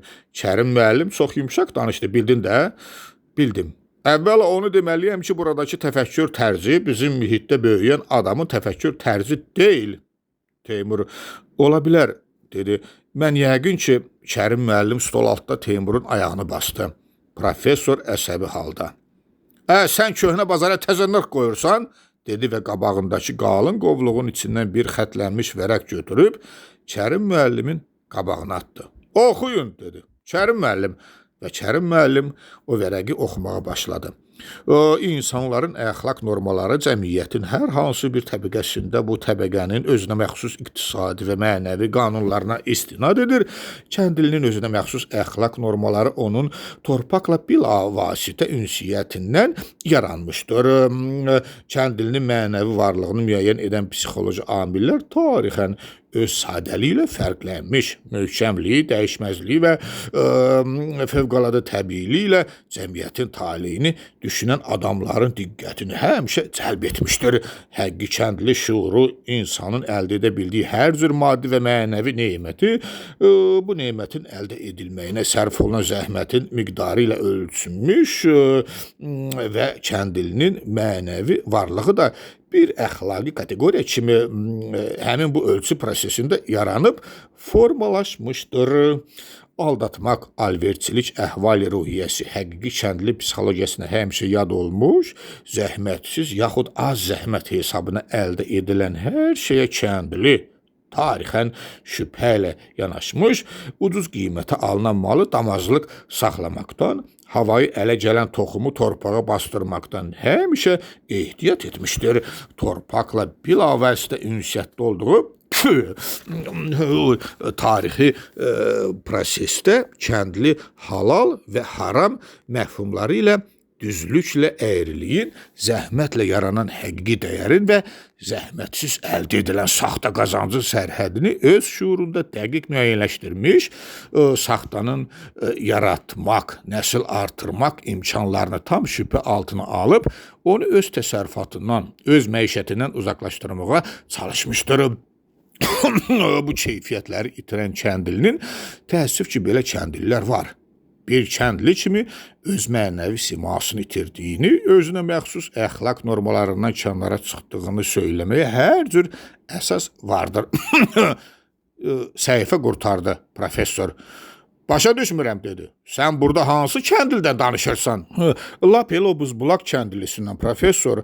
Mən elə gəlir ki, bu məsələ bu saat hamını düşündürməlidir. O hansı məsələdir ki? Daha bundan sonra Teymur gərək heç nə deməyəydi. Durub qapını açıb sakitcə bayıra çıxaydı, amma Teymur durmadı. Bəlkə bu barədə bir də sən düşünürsən, Teymur. Xeyr, professor, dedi. Təkcə mən düşünmürəm. Ancaq mən də öz düşündüklərimi mənə bilavasitə aid olan sahənin imkanları daxilində nəzərə çatdırmağı özümə borc bilirəm. Mən bilən mənim doktorluq işimin bunsuz heç bir mənası olmazdı. Professor, Patondan, dedi. Qabağındakı vərəqləri nizama salıb, qovluğu səlqə ilə bağladı. Gətirib Teymurun qabağına qoydu. Mən bunu müdafiə buraxa bilməyəcəyəm, dedi. Özün bil, əgər ehtiyacın varsa, hara istəsən şikayət eləyə bilərsən. Dəqiq elmlər yaxşıdır. Bu yuxu idi, yoxsa nə idi? Vur tut bir saatda, saat yarımda, bir vərəq oradan, bir vərəq buradan. Qurtardıq, gedə bilərsən. Və dünən Teymur evə çatan kimi yıxılıb yatmışdı. Çünki onun gediləsi yeri yox idi. Düz 5 il şənbəli bazarlı iş vaxtı, məzuniyyət zamanı, ailəsiz, arvadsız, uşaqsız. Və görən doğrudan bu Teymur o 5 ilin içində hər gün eyni işi görmüşdü. Arılar da hər gün eyni işi görür, qarışqalar da hər gün eyni işi görür, lap günəş də. Günəşin özü də hər gün eyni işi görmürmü və o günəş eyni zamanda dünyanı hər gün təzələyir. Günəş kimsədən xəbərsiz fəsilləri dəyişir, fəsillər dəyişməlidir. Fəsillər dəyişməsə olmaz. Fəsillər dəyişməsə nə arılar yaşaya bilər, nə qarışqalar yaşaya bilər. Teymurun hər gün eyni işi gördüyü o 5 il də bəlkə 5 il deyildi. Bir fəsil idi, bircə fəsil idi. Və bəlkə o 5 illik fəsildən sonra dünən Teymur üçün bir təzə fəsil başlanmalı idi və bəlkə o fəsil başlanmadığına görə vaxt beləcə birdən-birə donmuşdu, boğulmuşdu. Sanki vaxtın havasını çəkib çıxartmışdılar. O donmuş, boğulmuş vaxtın içində uzanıb key-key tavana baxa-baxa yenə Teymur buzbulağı görürdü və Teymurun gördüyü o buzbulaq da elə bil haçansa bir dəfə Cəmşidovdan qorxmuşdu. Ağaçlı, budaqlı, evli, şişli, bütöv bir kənd. İndi orada səhər idi və nə qədər qərib olsa da, sanki birdən-birə o səhərin qorxmuş, təəccüblənmiş bir cütdumduru gözünü də Teymur gördü. İşığını əsirgəmə, dedi, o səhərə dedi, buzbulağa dedi və elə ucadan dedi ki, özü öz səsini eşidib heyrətləndi. Professorun kənddən çıxdığı 10 gün olardı ya olmazdı. Hər halda Cəmşidov kənddə ikən oğlunu ona tapşırmağa Mürsəl müəllim deyəsən cəsarət eləməmişdi. Buna görə də Teymurun Bakıya yola düşəcəyi gün səhərin göz açılandan bəri Mürsəl müəllim hərlədib, fırladıb elə eyni sözləri deyirdi. Özüm getməliydim. Özüm getsəydim yaxşı olardı. Özüm getsəydim öz əlimlə uşağı yerbəyer eləyərdim. Heç olmasa o kişiyə öz dilimlə tapşırardım uşağı. Ah, ürəyim rahat olardı.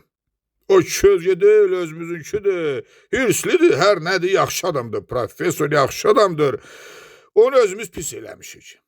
Bu axırıncı sözləri Mürsəl müəllim açıq-aşkar Teymuru eşitdirirdi. Çünki Bakıya düşən günü birbaş professorun evinə getməyi və heç olmasa bir gecəliyə orada qalmağı Mürsəl müəllim Teymurun boynuna qoymağa yaman çalışırdı. Bir gecə qalarsan, görərsən nə deyir, nə demir. Dediyinə diqqət ilə qulaq asarsan. Bəlkə sənə yataqxanada yaxşı yer düzəldəcək. Bəlkə heç yataqxanaya qoymayacaq səni. Deyəcək yanımda qal, gözüm üstündə olsun.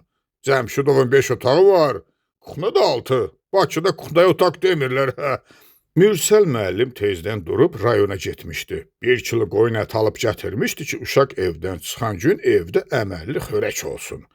Mürsəl müəllim kimdənsə 3-4 kilo yaxşı şaftal almışdı, 3-4 kilo yaxşı alma armud almışdı. Həyətdəki fındıq ağaclarının ən günəvər yerlərindən bir xeyli seçmə fındıq da dərib, professor üçün bir zəmbil pay düzəltmişdi. O zəmbilin başına pərvanə tək dolana Mürsəl müəllim gah şaftalını almalının üstündən düzürdü, fındığı gah alta qoyurdu, gah üstə qoyurdu. Yaxşı paydı, deyirdi. Təzə meyvədir. Hardadır şəhərdə belə meyvə? Belə meyvə şəhərdə yoxdur, ola da bilməz. Bizim yerlərin meyvəsində heç yerin meyvəsi çatmaz. Amma heyf ki, özüm gedəmirəm. Özüm getsəydim yaxşı olardı. Özüm getsəydim, səni öz əlimlə yerbəyer eləyərdim. Kişi ilə bir də yaxşı-yaxşı danışardım. Kişi mənim xətrimi çox istəyir. Sağlıq olsun, nə olar, sonra gəlirəm. Qışda tətil vaxtı gəlirəm. Xeyli xərcdir, nəyə lazımdır? Mən o pulu yollara xərcləyincə, sən orada özünə bir şey alarsan. Gedirsən, hər şeyə pul lazım olacaq. Amma heyf ki, mən gedəmirəm. Mən getsəydim yaxşı olardı. Onda Teymurun 5 bacısının 3-ü ərdə idi, 2-si evdə idi. Teymurun evdə olan bacıları səhərdən məqam tapdıqca ağlayıb, hələ günorta olmamış gözlərini qızartmışdılar. Yenə fürsət düşdükcə xısın-xısın ağlayırdılar. Ərdə olan bacılar ağlamırdı. Onların ağlamağa vaxtı yox idi. Onlar qucaqlarındakı körpələrini ovundururdular. Həyətdə didişən uşaqlarını bir-birindən aralayırdılar. Küçəyə qaçan övladlarının dalınca qışqırırdılar və arada vaxt tapdıqca gözü qızarmış bacıları növbə ilə danlayırdılar. Buna bax, bunun gözlərinə bax. Hara gedirsən ki, akici? Bakıya gedir də, oxumağa gedir. Qızıl medalla gedir. Teymurun anası ocaqda o 1 kilo qoyun ətini bişirirdi. Teymurun böyük bacısı Məlakə də nəsə bişirib gətirmişdi. Ərdə olan o biri bacıların da hərəsi bir şey gətirmişdi. Biri qatıq gətirmişdi, biri mürəbbə gətirmişdi. Gətirilən şeylər evdə, pəncərənin önlüyündə, uşaq əli çatman yerdə idi. Mürsəl müəllimin Teymur üçün qalın faner taxtasından öz əli ilə düzəltdiyi, üstünə qırmızı rəng çəkib göy naxışlar vurduğu çamadan da orada o şeylərin yanındaydı. Axşamüstü gün batana biraz qalanda Mürsəl müəllim o çamadanı götürdü. Biraz tez çıxsaq yaxşıdır, dedi və kəndin 5-6 kilometrliyində olan dəmiryol stansiyasına onlar pay-piyada yola düşdülər. Axşam qaş qaralanda Mürsəl müəllim Teymuru oradan plaskart vagonda Bakıya yola saldı. Ertəsi gün Teymur səhər tezdən Bakıda qatardan düşdü. Professor Cəmşidovun evini Teymur tez tapdı. Amma onun qapısının zəngini basmağa Teymurun nədənsə bütün günü cəsarəti çatmadı. Bütün günü Teymur bir çamadan və bir zəmbili o evin başına dolandırdı və yalnız gecə düşəndən sonra Teymur naləc o zəngi basmalı oldu. Qapını Bəşir açdı. Teymuru görəndə sevindi. "Ba, Teymur!" dedi. "Vot cibinam!"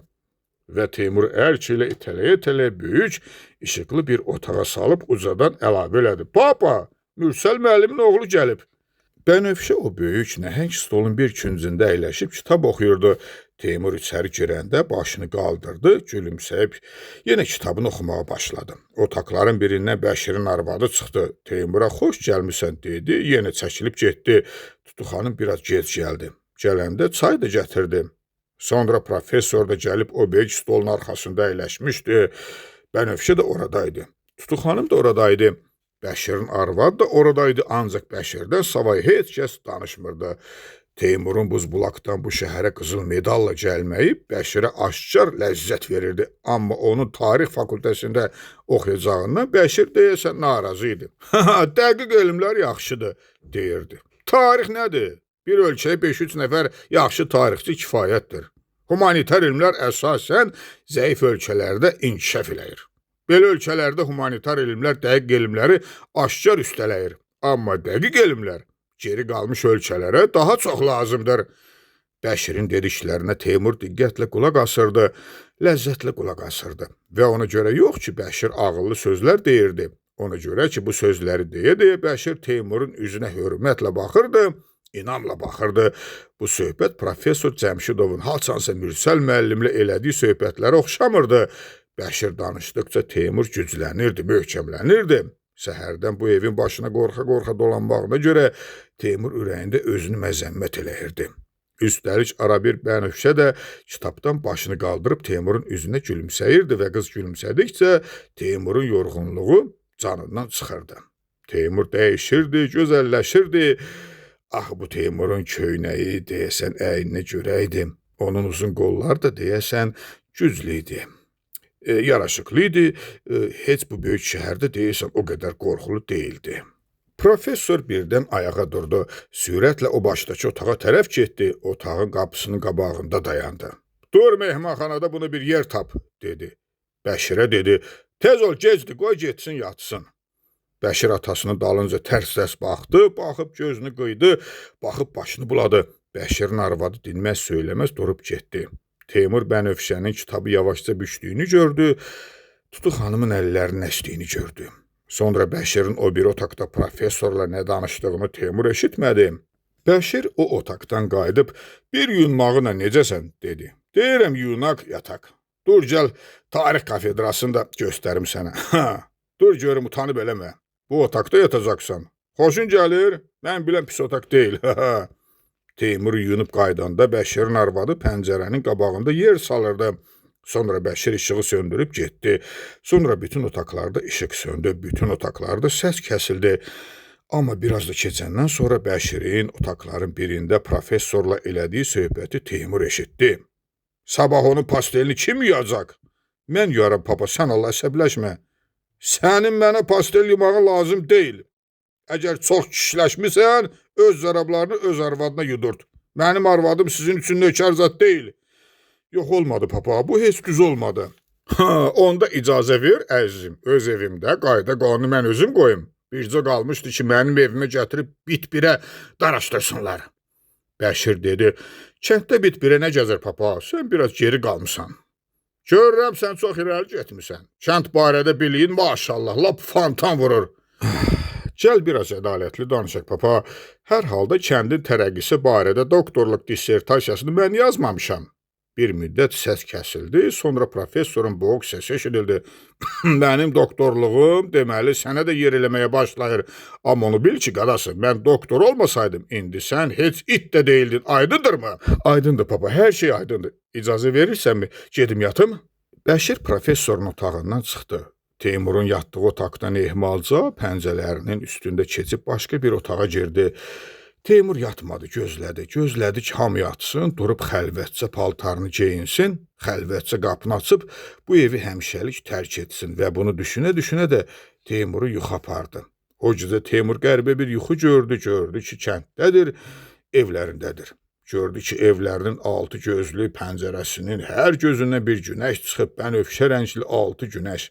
Bir həyətdə 6 günəşin işığı və o 6 günəşin işığında bənövşə başında ağ duvaq, əynində gəlin paltarı.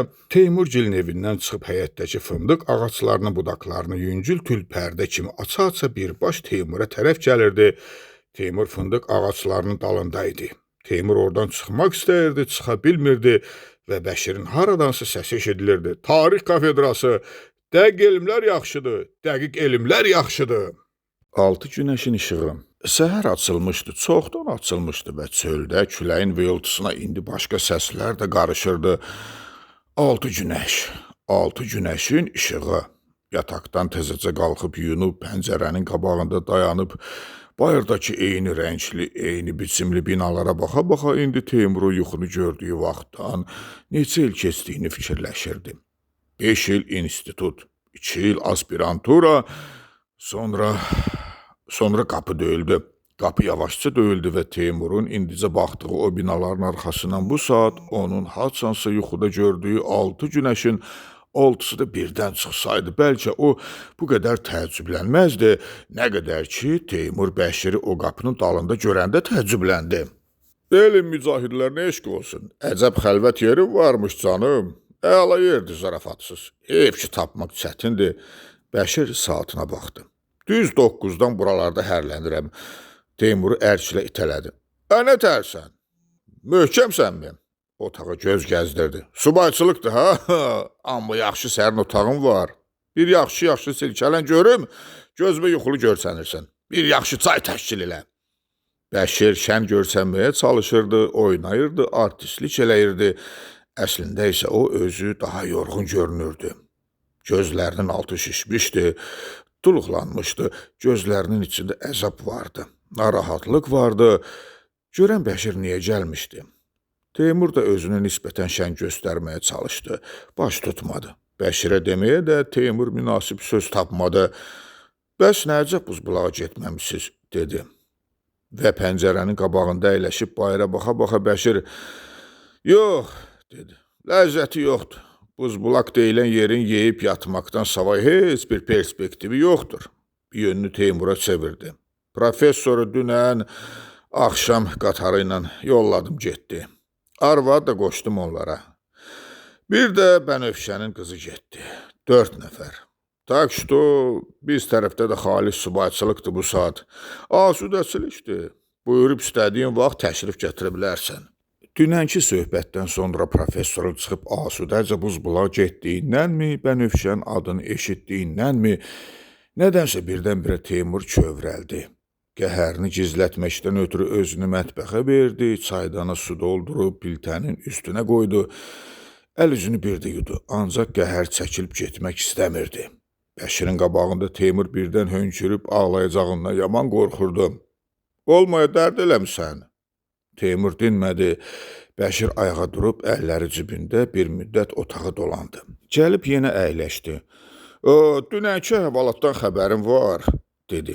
Dissertasiyanda oxumuşam. Kişidən xəlvət. Bir-iki gecə yoxuma haram qatıb oxudum. Bənövşə də oxuyub. Özü də bərk xoşuna gəlib deyəsən.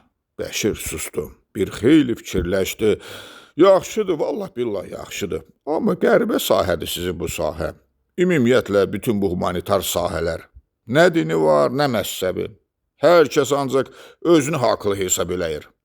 Teymur elə bil özündən xəbərsiz, bəs indi nə olacaq, dedi. Mənim 5 illik və birdən dərk elədi ki, bu söhbətin yeri deyil. Qorxa-qorxa Bəşirin üzünə baxdı.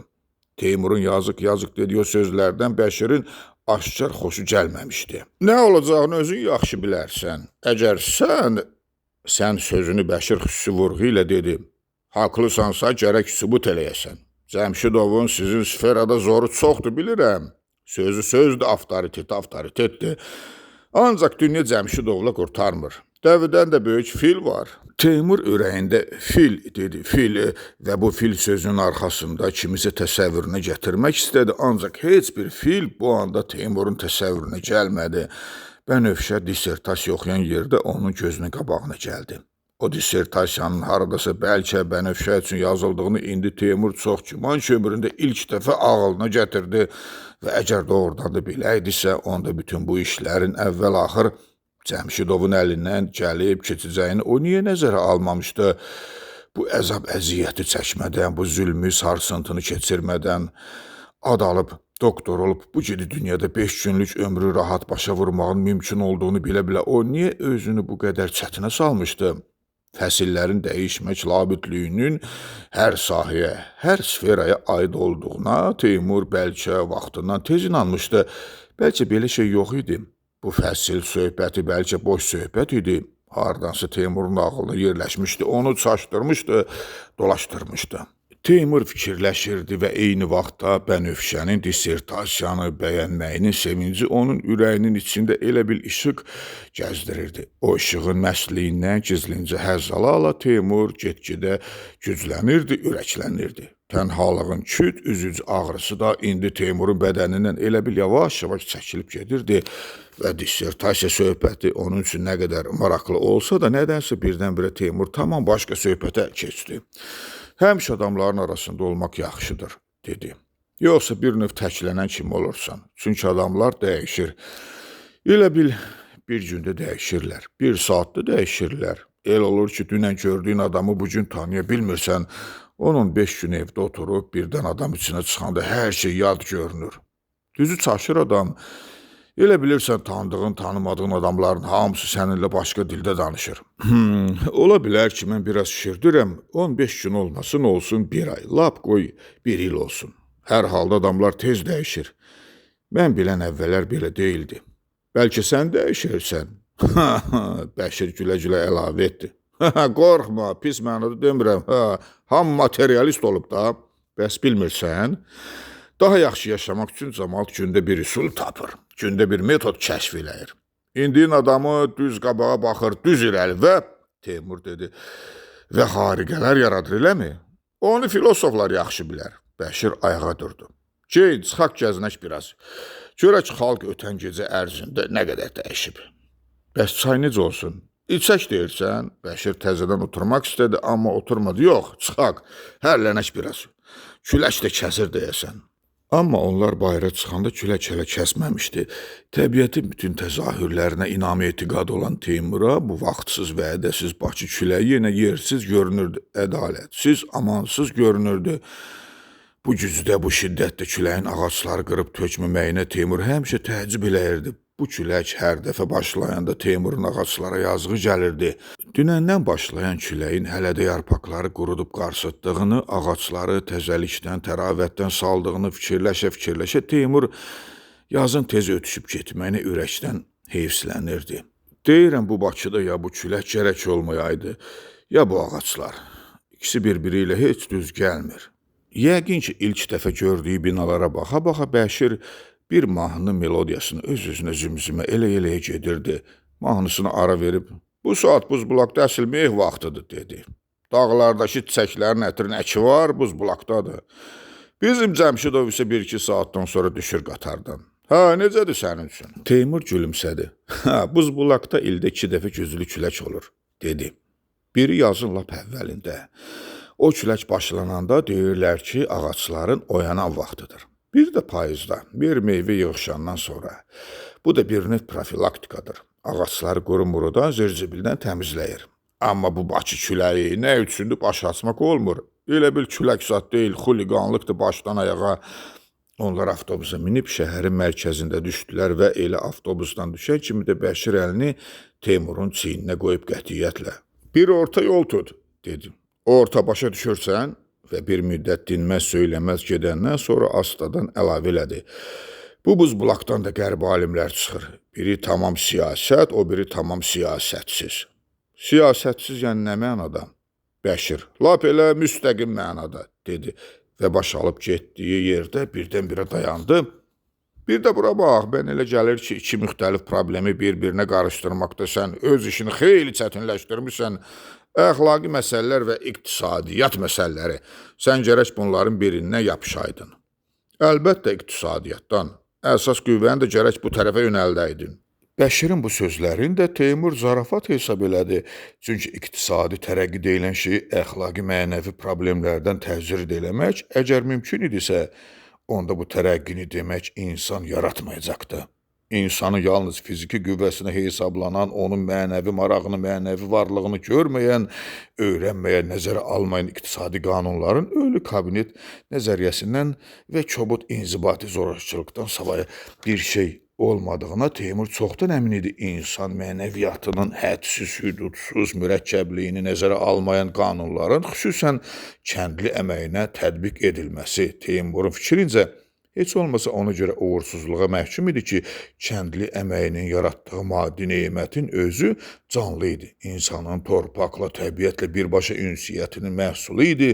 İnsanın yaradıcı qüvvəsini təşkil eləyən, səfərbər eləyən bu qüvvəni hər cür istiqamətləndirə bilən mənəvi orqanizmin min sirlərinin öyrənilməsi Teymurun fikrincə müasir dövrü hər şeydən çox düşündürməli idi. Maddi bolluk yaratmağın başqa bir yol olduğunu Teymur təsəvvür eləmirdi. Daha doğrusu, başqa yolla tərəqqi tapa biləcək iqtisadiyyatın sabitliyinə, davamlığına və nəhayət insanı hər tərəfli təmin edə biləcəyinə Teymur inanmırdı. Bir də onun 5 illik zəhmətinin bütün məğzi mənası da elə bu deyildimi? Bəşir, deyəsən əsas buz bulağı götürmüsən, dedi. Kəndli hər yerdə kəndlidir də, fərqi nədir ki? Fərq çoxdur, nə danışırsan? Nədədir fərq? Nədədir? Kəndlinin psixologiyası hər yerdə birdir məgər? Eynidir. Bəşir ayaq saxlayıb təəccüblə Teymurun üzünə baxdı. Ömründə ola bilməz, dedi. Bəs şuur, bəs səviyyə? Şuur, səviyyə, bu sayıq ərəb sözlərini kəndlilər az işlədir. Bəşir dinmədi. Fikirləşə, yırğalana gedirdi. Özü də deyəsən ev tərəfi getmirdi. Və Bənövşəni görmək ümidini ürəyində bayaqdan bəri isti gəzdirən, evdən bu ümidlə çıxıb sanki bu ümidin gücünə də bayaqdan bəri danışan, hərəkət eləyən Teymurun Bəşirlə gəzmək həvəsi get-gedə azalırdı. Görəsən birdən-birə Teymur Bəşirə nə üçün lazım olmuşdu? Ürək-dirək vermək üçünmü? Bəlkə Bəşir fikirləşmişdi ki, dünənki əhvalatdan sonra Teymur özünü asmalıdır. Onun köməyinə gəlmişdi. Bəlkə Teymuru axtarıb tapmaq Bəşirin heç öz ağlına gəlməmişdi. O, Cəmşidovun buyruğunu yerinə yetirmişdi. Bəlkə Bəşir bu işdə atası ilə həmrəy olmadığını Teymuru nəzərinə çatdırmağı özünə borc bilmişdi. Cəmşidovlarla Buzbulaq cəmaatı arasındakı ədavətin bu hadisədən sonra biraz da dərinləşə biləcəyini fikirləşib, bunun qabağını almaq üçün öz imkanlarından istifadə eləmək istəmişdi. Yəni, bu da biz sənin tərəfindəyik. Mən də, hətta Bənövşə də bir sözlə Cəmşidovlar ailəsinin 2 nəsli. Və bunları düşünə-düşünə Teymur sərtləşirdi. İndi onun Bəşirə ağır söz deməyə gəlirdi. Bəşir isə sanki bunu hiss eləyib öz həlim və mehriban səsi ilə Teymuru yumşaltmağa çalışırdı. Sənin yerində olsam, mən bilirsən neylərdim? Neylərdiniz? Qoyulan məsələlərin tonunu biraz dəyişdirmək şərti ilə dissertasiyada irəli sürülən əsas fikirləri yığcam, tezislər şəklində səlqə ilə tərtib eləyib, əlaqədar jurnalların birinə göndərərdim. Ola bilər ki, sənlə nədəsə razılaşmasınlar. Amma oradan alacağın cavab indiki şəraitdə heç cür ola bilməz ki, ümumən müsbət olmasın. Şəxsən mən arxayınam buna. Bunun müdafiədə sənə çox köməyi dəyə bilər. Sən gəl bu barədə fikirləş. Fikirləşərəm. Teymura verdiyi məsləhətdən aşkar sevinmiş Bəşirin sanki yerişində də indi rahatlıq, məmnunluq hiss olunurdu. Bu gedişlə Bəşir deyəsən bulvar tərəfə gedirdi. Bəşirgilin evi get-gedə daha uzaqda qalırdı. Bənövşə get-gedə uzaqlaşırdı və bu uzaqlıq çoxaldıqca Teymur sarsılırdı. Tamam sarsılırdı, sanki illər boyunca arzuladığı görüşü o məhz bu günə saxlamışdı. Sanki Teymur Bənövşə ilə bu günə görüş təyin eləmişdi və Bənövşə bu görüşə gəlməmişdi. Bulvarın lap yaxınlığında Bəşir addımlarını yavaşıtdı. Buralarda 5-10 dəqiqədə gəzinək, dedi. Mən iclasa gedəcəyəm, ancaq sən o barədə mütləq fikirləş. Ən real variantdır, inandırıram səni. Onlar trolleybus dayanacağından azca aralıydılar. Bəşir başını aşağı salmışdı. Eyni yerdə tələsmədən dövrə vururdu, astadan, aramla danışırdı və heç gözlənilmədən bəyaz köçüb Sumqayıtda olur, dedi. Eşitmisən? Yox, inanmıram. İnan, o gün bulvarda öz gözümlə görmüşəm. Oğlu ilə, o ortancıl oğlu var, nədir onun adı? Əkbər. Hə, Əkbərlə bulvarın seyrinə çıxmışdı. Teymur susurdu, birazdan Bəşir də gedəndən sonra özünün bu dünyada tamam tək qalacağını fikirləşirdi. Tək tanha, ilahi tək tanha, bəlkə gedib Kərimi tapaydı. Bəlkə Kərim də dünən çıxıb bir yerə yay tətilinə getmişdi. Yox, onunki Kərimlə də qurtarmışdı. Daha Kərim də yox idi. Bəs bu boyda dünyada kim qalırdı ilahi? Bu adamlar niyə bir-bir gedirdilər, hara gedirdilər? Bəs niyə onu da aparmırdılar? Tənhalığın küt ağrısı yenə öz hökmünə başlayırdı. Muradı pis deyirlər, eşitmirsən? Yox, Murada nə olub ki? Çoxdan xəstəxanadaydı. İndi lap ağırdı deyirlər. Qaraciyərdən yatır. Ancaq Bənövşəyə deməyəsən. Teymur dayanıb təəccüblə Bəşirin üzünə baxdı. Nəsə demək istədi, ancaq Bəşir onu qabaqladı. Bənövşə səni görmək istəyir. Amma elə bilmə ki, mən gəlib bundan ötürü səni axtarıb tapmışam. Teymur durduğu yerdən tərpənmədi, amma elə durduğu yerdə də sanki Bənövşəyə tərəf hərəkət elədi və onun bu hərəkətini Bəşir gördü. Bəşir gülməyini zorla saxladı. Hə, belə işlər Teymur müəllim. Dünyada kişi qismi azalır deyəsən. Murad kişi adam idi. Şübhən yoxdur ki, qətiyyən. Bəşir bayaqdan bəri dövrə vurduğu yerdən birdən-biri aralandı. Sən o əsl kəndli dediyin köhnə kişilərdən bu saat buzbulaqda neçəsi qalmış olar? Teymur gülümsədi. Hə, nə bilim, saymamışam. Hər halda çoxdur. Bəşir hirsli. Ey, dedi. Səndə də işlər var. Teymurla görüşəndən bəri özünü son dərəcə təmkinli aparan Bəşir indi aşkar əsəbi idi. O bayaq dövrə vurduğu yerdən xeyli uzaqlaşmışdı. İclasa getməli olduğunu da elə bil unutmuşdu. Qızını Teymurla görüşdürməyi deyəsən Bəşirin atalıq heysiyyətinə toxunurdu. Söhbəti ciddi mövzuya çəkməkdə onun niyyətini Teymur başa düşürdü. Üstəlik söz deməyə, fikir söyləməyə, mübahisə eləməyə Teymurun indi həvəsi, hövsələsi, qüvvəsi də vardı. Elə mən də onu istəyirəm ki, buzbulaqda o kişilərdən sonra da kişi nəsli davam eləsin. Elə o buzbulağın özündəcə onlar özlərinə bir tikə çörək tapa bilsinlər.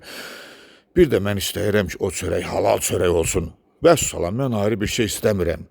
Teymurun dediyi sözlərdən Bəşirin xoşu gəldi. Hər halda bayaqdan bəri Bəşir ilk dəfə gülümsədi. Göz dolusu, ürək dolusu gülümsədi və Teymur həvəsə gəlib daha inamla danışmağa başladı. Bəzi kənd məktəblərinin elə özündəcə. Kəndə yad olanların hər il təzə bir dəstəsini yetişdirirlər. Məktəblərdə kəndli uşağına kənd barədə, kəndli əməyi barədə bir kəlmə ağıllı başlı söz deyilmir. Uşağı 10 il oxudub, əlinə attestat verib, kəndlilikdən azad eləyirlər. Kənddən əkirlər. Qurtarır gedir. Hər il institutlara əl-ayağı torpaqdan üzülənlərin təzə bir dəstəsi gəlir. Sonra da deyirlər ki, mən səni başa düşürəm. Bəşir ərklə Teymurun qoluna girdi və trolleybus dayanacağınacan onlar dinməz, söyləməz yeridilər. Sən get, mən də bir saatacan gəlirəm. Bənövşəyə deynən bir yaxşı yemək təşkil eləsin. Yol üstü bir dənə çörək də götür. Bəşir nəsə fikirləşdi. Yox, sən elə birbaş evə get, çörəyi mən gələndə alıb gətirirəm. Və bu dəfə Teymur bayaqki səhv eləmədi, sevincini gizlədə bildi. Bəşiri özünə güldürmədi, o Bəşirdən təmkinlə aralandı, bir müddət yavaş-yavaş yeridi. Bəşirin gözündən itib addımlarını yeyinlətdi və sonra arxayınca qaçmağa başladı. Epiloq əvəzinə.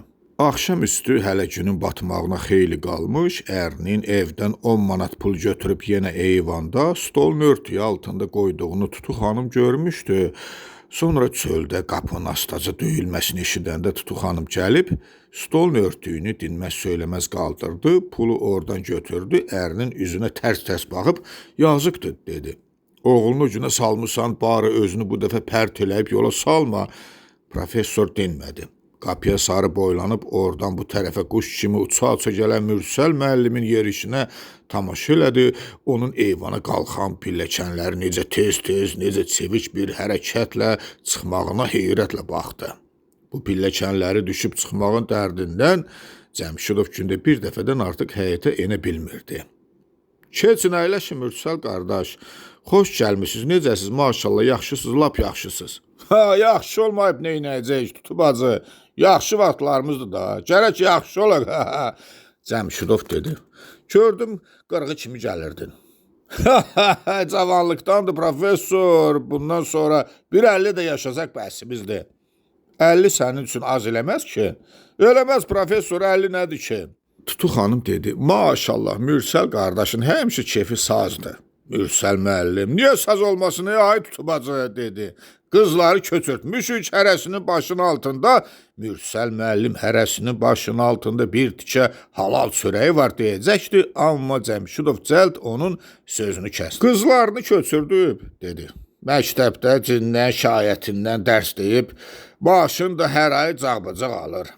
Üstəlik ildə bir dəfə məscidi düzəltdirib Allahın da rüşvət payını göndərir. Allah da bunun əvəzində Mürsəl müəllimin ömrünə ildə 1-2 yaşda əlavə eləyir. Cəmşidovun pis-pis güldüyünə görəmi, bu məscid söhbətinin bir də başlanacağından qorxduğuna görəmi, nədənsə Tutuxanım birdən-birə dilxor oldu. Ancaq Mürsəl müəllim dilxor olmaq fikrində deyildi. Üstəlik çörək bol, qənd bol. İnsana ayrı nə lazımdır ki? Cəmşidov kinayə ilə. Heç nə, dedi. Və yenə pis-pis gülüb Tutuxanımı hoyuqdurdu. Ərinin bu cür gülməyini Tutuxanım deyəsə birinci dəfə müşahidə eləyirdi. Tutuxanımın təəccüblənmiş gözlərini görəndə Cəmşidov o saatçı ciddiləşdi. Professorun bu cür qəfildən dəyişməyi Mürsəl müəllimin əhval-ruhiyyəsinə də bir anlığa təsir elədi və Mürsəl müəllim bayaqçı xoş ovqatı qaytarmağa tələsdi. Oğlumuz da ki, maşallah gün-gündən irəli gedir. Hörmətli professorumuzun sayəsində hələ bundan da irəli gedəcək. Cəmşidov əsəbi bir diqqətlə Mürsəlin üzünə baxdı. Bəlkə bilir, bəlkə kinayə eləyir. Amma Mürsəl müəllimdə kinayə nə gəzirdi? Onun sevinclə parıldayan gözlərində hörmətdən, itaətdən savayı heç nə yox idi. Professor sakitləşdi. Məktub zad necə yazır? Yazır professor, elə bu günlərdə bir məktubu gəlmişdi. Yazır ki, işlərim yaxşı gedir. Bu il deyir, gəlib bütün yay kənddə qalacağam. Deyir, yaman darıxmışam kənd üçün. Mürsəl müəllimə cavab vermək əvəzinə professor gözlənilmədən Tutuxanımın üstünə bağırdı. Mənə niyə belə baxırsan? Tutuxanım, baxıram da, dedi. Yəqin ki, sənin gül camalına aşıq olmuşam. Və tezdə eyvandan uzaqlaşdı, amma onun gözlərinin yaşardığını Mürsəl müəllim görmüşdü. Sonra Tutuxanımın içəridən qəhərli səsi gəldi. Mən sabah Muradın yanına gedəcəyəm. Get də qabağına ağac tutmamışam ki. Bir müddət susub oturdular, sonra Mürsəl müəllim ehtiyatla pıçıldadı. Muradı pis deyirlər, professor. Deyirlər, qaraciyər qoruyub, daş kimi olub. Professor, sirrozdur da, dedi. Bu qədər içməyin axırı nə ola bilərdi? Elə dedi ki, Tutuxanım içəridə eşitməsin və eyni vaxtda da Cəmşidov fikirləşdi ki, bayaqki söhbətin üstünə qayıtsın ya qayıtmasın. Mürsəl müəllim dedi, yazda Ukraynadan bir nəfər müəllimi ilə bir dəstə uşaq gəlmişdi. Onu görmək üçün o qədər yol gəlmişdilər. Yaxşı da hörmət elədik. Qoyun kəsdik, yaxşı kebab verdik. Rayonda xəstəxananın həyətində orada 3-4 gün keşik çəkdilər. Qaldığı evin şəklini də gəlib çəkib apardılar. Küçələrdə, orada-burada xeyli şəkil çəkdilər. Rayonda da deyir, məsələ qaldırıblar ki, Muradın buzbulaqda heykəli qoyulmalıdır. Muradın müharibədə çox böyük şücaətləri varmış. Düzü mən bu qədər bilmirdim. Kənddə özgə nə var, nə yox? Salamatlıqdır, professor, hər şey qaydasındadır. Deyirlər, bəyaz ağıllanıb, çıxıb gedib uşaqlarının yanına. Hə, professor, elədir. Özü də zalimin qızı birdən ağla gəldi. Ora bəyaz, bura bəyaz. Bir də xəbər çıxdı ki, Sumqayıtdadır. Oradan da Əlmuradın nəvəsi ilə sifariş göndərib ki, bəs o gecə yuxumu pis görmüşdüm, yəni getdiyi günün gecəsi. Mürsəl müəllimin bu söhbətindən Cəmşidov heç nə başa düşmədi, ancaq bu vaxt ərzində o qəti qərara gəldi ki, bayaqki Teymur söhbətinin üstünə mütləq qayıtmaq lazımdır. Çünki bu əhvalatı Mürsəl gec-tez mütləq biləcəkdi. Bu işi üstü örtülü qoymaq onların münasibəti üçün ən əlverişsiz variant idi. Məsələni bu başdanca xətm eləmək lazım idi. Oğlun işləri korlayıb Mürsəl müəllim. Mürsəl müəllim bu sözləri eşitdi, amma elə bil anlaya bilmədi. Sonra professor Mürsəlin ağappaq ağardığını gördü və onda yəqin elədi ki, bu yazığın heç nədən xəbəri yox imiş. Dissertasiyasında ciddi məfkurə əyintiləri var. Yəqin ki, pis quruqlarda dolanır. Özünə hər şey demişəm. Yox, xeyr. Mürsəl müəllim xəstə kimi sayıqlayırdı. Tutuxanım çay gətirəndə onun lap ölüsünü gördü. Əhvalatı başa düşüb, siz Allah Mürsəl qardaş, belə şeyləri ürəyinizə salmayın, dedi. Şirdir, xasiyyətidir. Milçəkdən fil qayırmasa bunun bağrı çatlar. Professor əlini qəndana sarı uzatdı. Qənddandan qənd mi götürmək istəyirdi? Hirsindən barmaqlarının necə əstiyini Tutuxanıma göstərib onu rəhmə gətirmək mi istəyirdi? Qəndi qarışdıra-qarışdıra. Səndən söz soruşan yoxdur, dedi. Heç nədən qanqaralıq salmaq sənin köhnə xasiyyətindir. Əl çək. Professor bağırdı. Tutu xanım başını bulaya-bulaya çıxıb getdi. Cəmşidov durub eyvanda var-gəl eləməyə başladı. Mürsəl müəllim böyründəki armud ağacına baxa-baxa Teymuru yadına saldı. Onun bir vaxt bu eyvanda mən armud istəyirəm deməyini xatırladı. Professor, dedi. Məfkurə, yəni necə, bəlkə mən yalan deyirəm, eləmi? Mürsəl müəllim, yox, dedi. Mən elə demək istəmədim. Elə demək istəsəm, mənim dilim quruyar, professoru. Mən onun başını öz əlimlə kəsərəm. Heç inanmıram. İnanın, professor, mən onu bax bu əllərimin üstündə böyütmüşəm. Mən ona müəllim olmuşam, ata olmuşam. O ki, kuruq deyirsiniz. O necə kuruqdur, professor? Mənim oğlumu o kuruğa kim salıb? Kuruq nədir? İndicə siz dediniz, professor. Kuruq sözünü birinci dəfə eşidirsən? Mürsəl müəllim, yox, dedi. Amma sözünün dalısını deyə bilmədi. Tutu xanımın içəridən hirsli ağlamsından səsi gəldi. Günü sabah gedəcəyim, gedib yanında qalacağım. Çayını hazırlayacağım, xörəyini pişirəcəyim. Mən Muradı ölməyə qoymayacağım. Bildin, qoymayacağım. Can ayıb ola. Ay Murad. Tutu xanım hönkürdü və onun hönkürtüsü xeyli vaxt kəsilmədi, amma Mürsəl müəllim hətta Tutu xanımın heç cür təsəvvürə gəlməyən bu dəhşətli hönkürtüsünün də hayında deyildi. Gedib indicə məktub yazacağam. Anasına, beş bacısının bir sürü uşağının hamısını məktub yazdıracağam, özü də zakazına göndərəcəyəm. Elə şey eləməyəsən. Mürsəl müəllim dikəlib heyrətlə Cəmşidovun üzünə baxdı. Cəmşidov xeyli susandan sonra poçta zat dələ keçər, dedi və Mürsəl müəllim də nədənsə o saat razılaşdı. Deməli, məsləhət görürsünüz ki, özüm gedim, mən heç bir məsləhət zat görmürəm. Mürsəl müəllim ayağa durdu. Daha sizə baş ağrısı verməyim, dedi. Gedi, professor, amma sizdən çox xahiş eləyirəm, professor, bu söhbəti bir siz bilin, bir mən bilim. Ayrı heç kəs bilməsin, professor, yoxsa mən öllə bu dünyada yaşaya bilmərəm. Cəmşidov tələsə stolun örtüyünü qaldırıb saldı. Cəmşidov evə tərəf baxdı və eyni vaxtda da Tutu xanım əlində bağlama evdən çıxdı.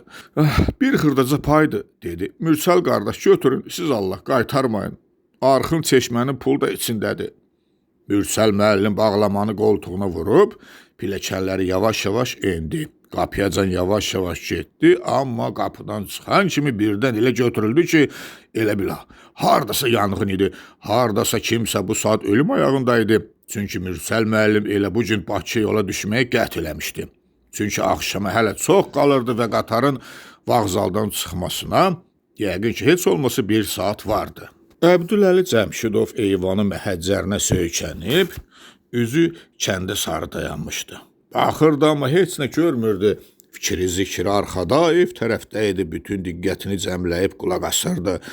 Bilmək istəyirdi ki, görsün Tutu xanım toxtayıb, yoxsa təzədən ağlamağa başlayıb. İçəridən heç bir səs-səmir gəlmirdi. Bir qədər keçəndən sonra professor dönüb ehtiyatlı evə baxdı. Gördü ki, arvad ağlamır. Tutu xanım qatığı sudan çıxarıb, səhərdən bişirib sərinlətdiyi pərpətöyünün üstünə tökürdü.